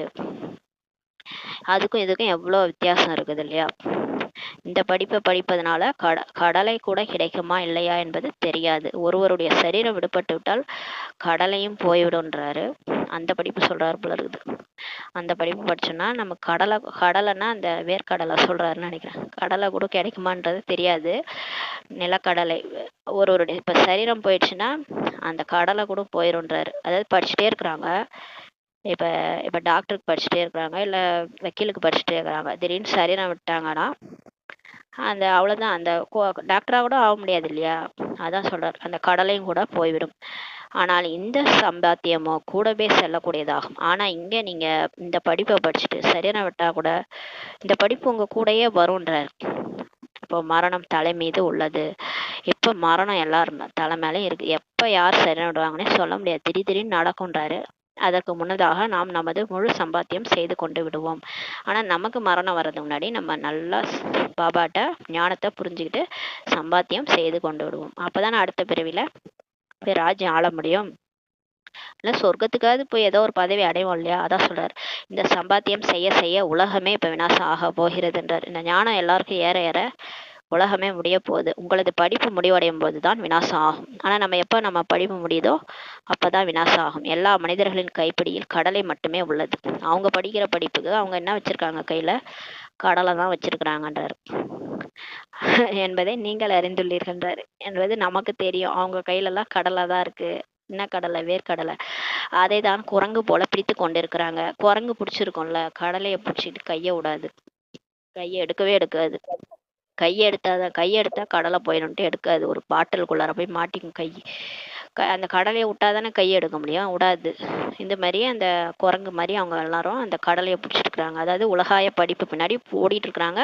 இந்த எல்லையற்ற படிப்பை விட்டுட்டாங்க. ஏன்னா இந்த எல்லையற்ற படிப்பு நம்ம கூடவே வரும்னு கூட தெரியல. இதுதான் நம்ம சம்பாரணன்ட்டு புரியல. ஏன்னா இது சூட்சமா சிவன் பண்ணிட்டு இருக்கிறாருன்னு தெரியல. இழந்துருவாங்க. எல்லாரும் இழந்து போய் நிப்பாங்க கடைசியில. இப்போது நீங்கள் ரத்தினங்களை பெற்றுக்கொண்டீர்கள். ஆனா நமக்கு பாருங்க, புத்தி நிறைய நிரப்பி விட்டு அனுப்புறாரு. புத்தி நிறைய நம்ம ரத்தினங்களை சம்பாரிச்சிட்டு இருக்கிறோம். இந்த கடலைகளின் மீது உள்ள பற்றை இப்ப விட்டுடுங்க. அந்த கடலை அந்த உலகாய விஷயங்கள் பின்னாடி போறதை விட்டுடுங்க. நல்ல முறையில் புரிந்து கொள்ளும் போது கடலைகளின் கைப்பிடியை விட்டு விடுவார்கள். ஆனா யாருக்கு நல்ல முறையில ஞானம் புரிஞ்சிடுச்சோ அவங்க இந்த கடலைகளின் கைப்பிடியை விட்டுடுவாங்க. இதுவோ எல்லாமே சாம்பலாக ஆக போகிறது. இப்ப இந்த உலகம் இருக்குல்ல, அதெல்லாம் கொஞ்ச காலம்தான். ஒரு 11 வருஷம் தான். 11 வருஷம் தான் இருக்கு. 11 வருஷத்துல எல்லாமே முடிஞ்சிரும். எல்லாமே சாம்பலா ஆக போகிறதுன்றாரு. நல்லது. இனிமேல் இனிமையான காணாமல் போய் வெகு காலம் கழித்து கண்டெடுக்கப்பட்ட குழந்தைகளுக்கு தாய் தந்தை பாப் தாதாவின் அன்பு நினைவுகள் மற்றும் காலை வணக்கம். ஆன்மீக குழந்தைகளுக்கு ஆன்மீக தாய் தந்தையின் நமஸ்காரம். நம்ம ஆன்மீக குழந்தைகள் ஆன்மீக தாய் தந்தைக்கு நமஸ்காரம். தாரணைக்கான முக்கிய சாரம். ஃபர்ஸ்ட் பாயிண்ட், ஆன்மீக படிப்பை படிக்க வேண்டும் மற்றும் படிப்பிக்க வேண்டும். அழியாத ஞான ரத்தினங்களால் நமது கையை நிரப்பிக் கொள்ள வேண்டும். கடலைகளுக்கு பின்னால் நேரத்தை வீணாக்க கூடாது. ஞான ரத்தினம் கொடுக்குறாரு, அதில் கையில நிரப்பிக்கணும். அந்த கடலை பின்னாடி போகக்கூடாது. அதால கடலை தான் கிடைக்கும்ன்றாரு. அதுவும் சரீரம் விட்டா அந்த கடலை கூட வராதுன்றாரு. இங்க சரீரம் விட்டா ரத்தினங்களோட போகலாம், புத்தியை நிரப்பிட்டு போகலான்றாரு. டைமை வேஸ்ட் பண்ணக்கூடாது. இரண்டாவது பாயிண்ட், இப்போது நாடகம் முடிவடைகிறது. இப்போ ட்ராமா முடியுது. எனவே சுயம் தங்களை கர்ம பந்தனிலிருந்து விடுவிக்க வேண்டும். உங்களை நீங்களே இந்த கர்ம பந்தனிலிருந்து விடுவிச்சுங்க. பாபா நினைங்க, அவ்வளவுதான். அவங்க எல்லாரையும் மறந்துருங்கன்றாரு. எல்லாரையும் மறந்துட்டு என்ன நினைங்கன்றாரு. அவங்களையும் நான் பாத்துக்கிறேன்றாரு. அவர் என்ன அப்படியே விட்டுறாரா? அவங்கவுங்க நடிப்பு அவங்கவுங்க பார்ட்டு நடிக்கிறாங்க. நம்ம சாட்சியா இருந்து எல்லார் கூடயும் வாழ்ந்துட்டு எல்லாருக்கும் சுகம் கொடுத்துட்டு நம்ம கிளம்புற நேரத்துக்கு நம்ம கிளம்பிடணும். அவங்களுக்கும் என்னென்ன பார்ட் இருக்கோ அதை நடிச்சுட்டு வர போறாங்க. இதுல என்ன கவலை இருக்கு? நம்மளால எதையும் மாத்த முடியாது. எல்லாம் டிராமான்றாரு. இதுல என்னத்த அழுது புரண்டு எதுவும் நடக்க போறதில்லை இல்லையா? அதெல்லாம் புரிஞ்சுக்கிட்டு நாலேஜ்ஃபுல்லா மாறிக்கணும். அவ்வளவுதான். ஞானம் நிறைந்தவரை ஆயிக்கணும். ஞானத்தை வந்து புத்தியில அப்ளை பண்ணிக்கணும். சுயதர்சன சக்கரதாரி ஆக வேண்டும் மற்றும் ஆக்க வேண்டும்ன்றாரு. இப்போ உங்களை நீங்களே சுயதர்சன சக்கரத்தை சுத்தி சுத்தி மாயாவை வில்லுங்க. மற்றவங்களையும் அந்த மாதிரி ஆக்குங்க. மதர் ஃபாதர் தாய் தந்தையை பின்பற்றி ராஜ்ய பதவிக்கு அதிகாரி ஆகணும். பிரம்மா பாபா மம்மாவை ஃபாலோ பண்ணுங்க. அவங்க எப்படி டெஸ்ட் பேப்பர்லாம் வென்றாங்க, அவங்க எப்படி முரளி படிச்சாங்க, அவங்க எப்படி அமிர்த வேலை பண்ணாங்க, அவங்க எப்படி சேவை பண்ணாங்க, அவங்க எப்படி வந்து மாயாவை வென்றாங்க, எல்லாத்தையும் நம்ம அவங்கள பார்த்து அவங்க புக்கை வாங்கி படித்து ராஜ்ய பதவிக்கு அதிகாரியாக அவங்கள மாதிரியே ஃபாலோ பண்ணி அதிகாரியாக ஆகணும். வரதானம்: எண்ணத்தை கூட செக் செய்து வீணானவற்றின் கணக்கை முடித்து விடக்கூடிய சிறந்த சேவாதாரி ஆவீர்களாக. இப்போ உங்க எண்ணத்தை கூட செக் பண்ணுங்க. இப்போ நம்ம வார்த்தை மாறி இருக்குது இல்லையா, செயல் மாறி இருக்குது. வார்த்தையெல்லாம் கொஞ்சம் கண்ணாமண்ணான்னு பேசுறதெல்லாம் இப்போ ஸ்டாப் ஆயிடுச்சு. செயல் கூட ஓரளவுக்கு பரவாயில்ல. ஆனால் எண்ணத்தில் மட்டும் வேஸ்ட்டு ஓடுது, வேஸ்ட்டு இஷ்டத்துக்கும் ஓடுது. அதை மட்டும் மாற்ற முடியல இல்லையா, அதை கூட செக் பண்ணி வீணானவற்றின் வேஸ்டின் கணக்கை முடிச்சிருங்க. யார் என்ன நினைப்பாங்க, யார் என்ன பேசுவாங்க, என்ன ஏன் இப்படி பேசிட்டாங்க, இவங்களுக்கு வேற வேலை இல்லை, இந்த மாதிரிலாம் தேவையில்லாத வேஸ்ட் தாட்ஸ் ஓடுதல அதெல்லாம் முடிச்சுட்டு சிறந்த சேவாதாரி ஆகுங்கன்ட்டு வரதானம் கொடுக்குறாரு. யாருடைய ஒவ்வொரு சங்கல்பமும் சக்திசாலியாக உள்ளதோ அவரே சிரேஷ்ட சேவாதாரி ஆவார். யாரோட ஒவ்வொரு எண்ணமும் சக்திசாலியா இருக்குதோ, சுபபாவனை சுபாசை தான் வைப்பாங்க, பாபா நினைவுல இருப்பாங்க. சக்திசாலியா யார் இருக்கிறாங்களோ அவங்க தான் சிரேஷ்ட சேவாதாரி ஆவார். ஒரு சங்கல்பம் கூட எங்குமே வீணாகி போய்விடக்கூடாது. ஒரு எண்ணம் கூட வேஸ்ட் ஆயிடக்கூடாதுன்றார். பாருங்க, அவ்வளோ சங்கம யுகத்துல அவ்வளோ வேல்யூபிள் இந்த நேரம். ஒரு நேரம் எண்ணம் எதுவுமே வேஸ்ட் பண்ணக்கூடாது. ஏனெனில் சேவாதாரி உலகம் என்ற மேடையில் நடிப்பவர்கள் நம்மலாம் எங்க நடிச்சிட்டு இருக்கிறோம், சேவாதாரியோட உலகத்துல மேடையில நடிக்கிறோம். முழு உலகமுமே உங்களை காப்பி செய்கிறது. நம்ம அந்த அவ்யக்த முறையில் படித்தோம்ல, நீங்கள் தனியாக இல்லை, உங்களை எல்லாரும் பார்த்துட்டு இருக்கிறாங்க. அப்போ முழு உலகமே நம்மளை தான் காப்பி அடிக்குது. நீங்கள் ஒரு எண்ணத்தை கூட வீண் செய்தீர்கள் என்றால் உங்களுக்காக மட்டும் வீண் செய்யவில்லை, எல்லாருக்காகவும் வீண் பண்ணியிருக்கிறீங்கன்றார். ஆனால் அநேகருக்கு வீண் செய்ய கருவி ஆகிட்டீங்கன்றார். பாருங்க, நம்ம செய்கிற ஒரு தப்பு நிறைய பேரை பாதிக்குதுன்றார். ஒரு எண்ணம் நீங்கள் வேஸ்ட் பண்ணிட்டீங்கன்னா உங்களுக்காக வேஸ்ட் பண்ணல, உலகத்துக்காகவே வேஸ்ட் பண்ணிட்டீங்கன்றார். அப்போ எவ்வளோ நம்மளை மதிப்பு மரியாதைக்காக வச்சிருக்கிறார். நம்மளை எப்பேற்பட்ட ஆளாக நினைக்கிறார் பாருங்க. நம்ம எவ்வளோ வேஸ்ட் பண்ணுறோம், அதனால் இனிமேல் வேஸ்ட் பண்ணக்கூடாதுன்றார். எனவே இப்போது வீணானவற்றின் கணக்கை முடிச்சுட்டு சிரேஷ்ட சேவாதாரி ஆகுங்கள்ன்றாரு. இப்போ எண்ணத்தில் கூட செக் பண்ணி சேஞ்ச் பண்ணிடுங்க. நான் இதை நினைக்கிறேன்னா, இவங்களுக்காக இதெல்லாம் நினைக்கிறேன்னா, இதை நான் நினைக்கக்கூடாது. நான் சுப எண்ணம் சுப ஆசை வைக்கிறேன். உலகத்தில் எல்லாமே நல்லதாக நடக்கும், எல்லாத்தையுமே நல்லதாக மாற்றிக்காங்க. வேஸ்ட்டாக வர தாட்ஸை கூட நல்லதாக மாற்றிருங்க. ஸ்லோகன்: சேவையின் வாயு மண்டலத்தின் கூடவே எல்லையில்லாத வைராக்கிய உள்ளுணர்வின் வாயு மண்டலத்தை இப்போ அமைங்கன்றாரு. சேவை செய்கிற வாயு மண்டலம், சேவையை உருவாக்குறதுக்கு முன்னாடி அந்த இடத்துல நம்ம வைப்ரேஷன் கொடுத்துட்டு போய் தான் சேவை பண்ணுவாங்க. சிஸ்டர்ஸ் பிரதர்ஸ் எல்லாம் வந்து முன்னாடியே அந்த இடத்துல வாயு மண்டலத்தை அமைதி சக்தி கொடுத்து அப்புறம் தான் போய் சேவை பண்ணுவாங்க. அதன் மாதிரியே அந்த இடத்துல இப்போ எல்லையற்ற வைராக்கிய உள்ளுணர்வின் வாயு மண்டலத்தை அமைங்கன்னு சொல்றாரு. எல்லாருக்கும் ஒரு வெறுப்பு வரணும் இந்த வாழ்க்கையின் மேல. நமக்கு அது இருந்தால் தான் எல்லாருக்கும் அந்த மாதிரி வரும். அந்த வெறுப்புன்ற வார்த்தையை தான் மாத்துங்கன்றாரு. அந்த எல்லையற்ற வைராக்கிய உள்ளுணர்வுன்ற வார்த்தையா மாத்திருங்க. உங்களுக்கு அது வந்தாதான் எல்லாருக்கும் அது வரும்ன்றாரு. அவ்யக்த சமிஞ்சை: கம்பைன்டு ரூபத்தின் நினைவினால் எப்போதும் வெற்றியாளர் ஆகுங்கள். சங்கம யுகம் இருப்பதே இணைந்து இருப்பதற்கான யுகம்தான். சங்கம யுகம் நம்ம தனியா இல்லை, நம்ம பாபா கூட தான் இருக்கிறோம். தந்தையிடமிருந்து தனியாக ஆகி இருக்கவே முடியாது. சிவசக்தி இணைந்து ரெண்டு பேரும் சேர்ந்துட்டோம். 5000 வருஷத்துக்கு முன்னாடி பிரிஞ்சு வந்தது. சிவனும் சக்தியும் பிரிஞ்சாங்க 5000 வருஷத்துக்கு முன்னாடி. இப்பதான் சேர்ந்துருக்குறாங்க. சங்கமயுகத்துல தான் சிவனும் சக்தியும் சேர்ந்துட்டாங்க. இப்ப தனியாக நம்ம இருக்க முடியாது, தந்தைகிட்ட இருந்து தனியாக இருக்க முடியாது. எக்காலத்திற்குமான தோழன் ஆவீர்கள். எப்பவுமே அவரு தான் நமக்கு ஃப்ரெண்டு, நம்ம தான் அவருக்கு ஃப்ரெண்டு. அவர் கூட பேசிட்டு இருக்க வேண்டியதுதான், டெய்லி அவர் கூட பேசிட்டு இருக்க வேண்டியதுதான், ஜாலியா இருக்கும். எப்போதும் தந்தையின் கூட இருப்பது என்றால் எப்போதும் திருப்தியாக இருப்பது. அவர் கூட இருந்தாலே திருப்தி தான், வேற என்ன வேணும்? அவர்கிட்ட எல்லாமே இருக்கு. அவர் என்ன கேட்டாலும் கொடுக்க போறாரு. வாழற வரைக்கும் உங்களுக்கு ஒரு ரொட்டி துண்டு கொடுத்துட்றேன்றாரு. அப்புறம் என்ன கவலை? அவர் கூட இருக்கிறதே எப்பவுமே திருப்தியாக இருப்பது. தந்தை மற்றும் நீங்கள் எப்போதும் கம்பைண்டாக இருக்கிறீங்க. சிவன் மற்றும் சக்தி இணைஞ்சு தானே இருப்பாங்க. அர்த்தநாரீஸ்வரர் அவங்க எப்பவுமே தனியா இருக்க மாட்டாங்க. நீங்கள் எப்போதும் கம்பைண்டாக இருக்கிறீர்கள் என்றால் இணைந்திருப்பதின் சக்தி மிகவும் பெரிதாகுன்றார். சிவன் தனியா இருந்தாலும் அவரால் எதுவும் செய்ய முடியாது, சக்தி தனியா நம்ம இருந்தாலும் எதுவும் செய்ய முடியாது. நம்ம ரெண்டு பேரும் இணைஞ்சாதான் பெரிய காரியமே செய்ய முடியும். நம்மளுடைய சக்தி பெரியதுன்றாரு. ஒரு காரியத்திற்கு பதிலாக 1000 காரியங்களை உங்களால் செய்ய முடியும்ன்றார் பாருங்க. அவ்வளோ சக்தி கொடுக்குறாரு. ஏனெனில் 1000 தோள்களை கொண்ட தந்தை உங்கள் கூடவே இருக்கிறார் அப்படின்னு சொல்றார். 1000 தோள் இருக்கான் அவருக்கு, 1000 கரங்கள் கொண்டவர் இல்லையா, 1000 கரங்கள் கொண்டவர் அவரே நம்ம கூட இருக்கிறாரு. 1000 தோல் அவருக்கு இருக்கு. கரம் 1000 இருந்தா அப்புறம் 1000 தோல் தானே இருக்கும். அது மாதிரி இருக்கிறாரு. அப்ப நம்ம கூடவே துணைவனா இருக்கிறாரு, உங்க கூடவே இருக்கிறாரு, அப்புறம் என்ன கவலைன்னு சொல்லி சொல்றாரு. ஓம் சாந்தி. நன்றி பாபா, நன்றி ராமா, நன்றி பரிவாரம். ஓம்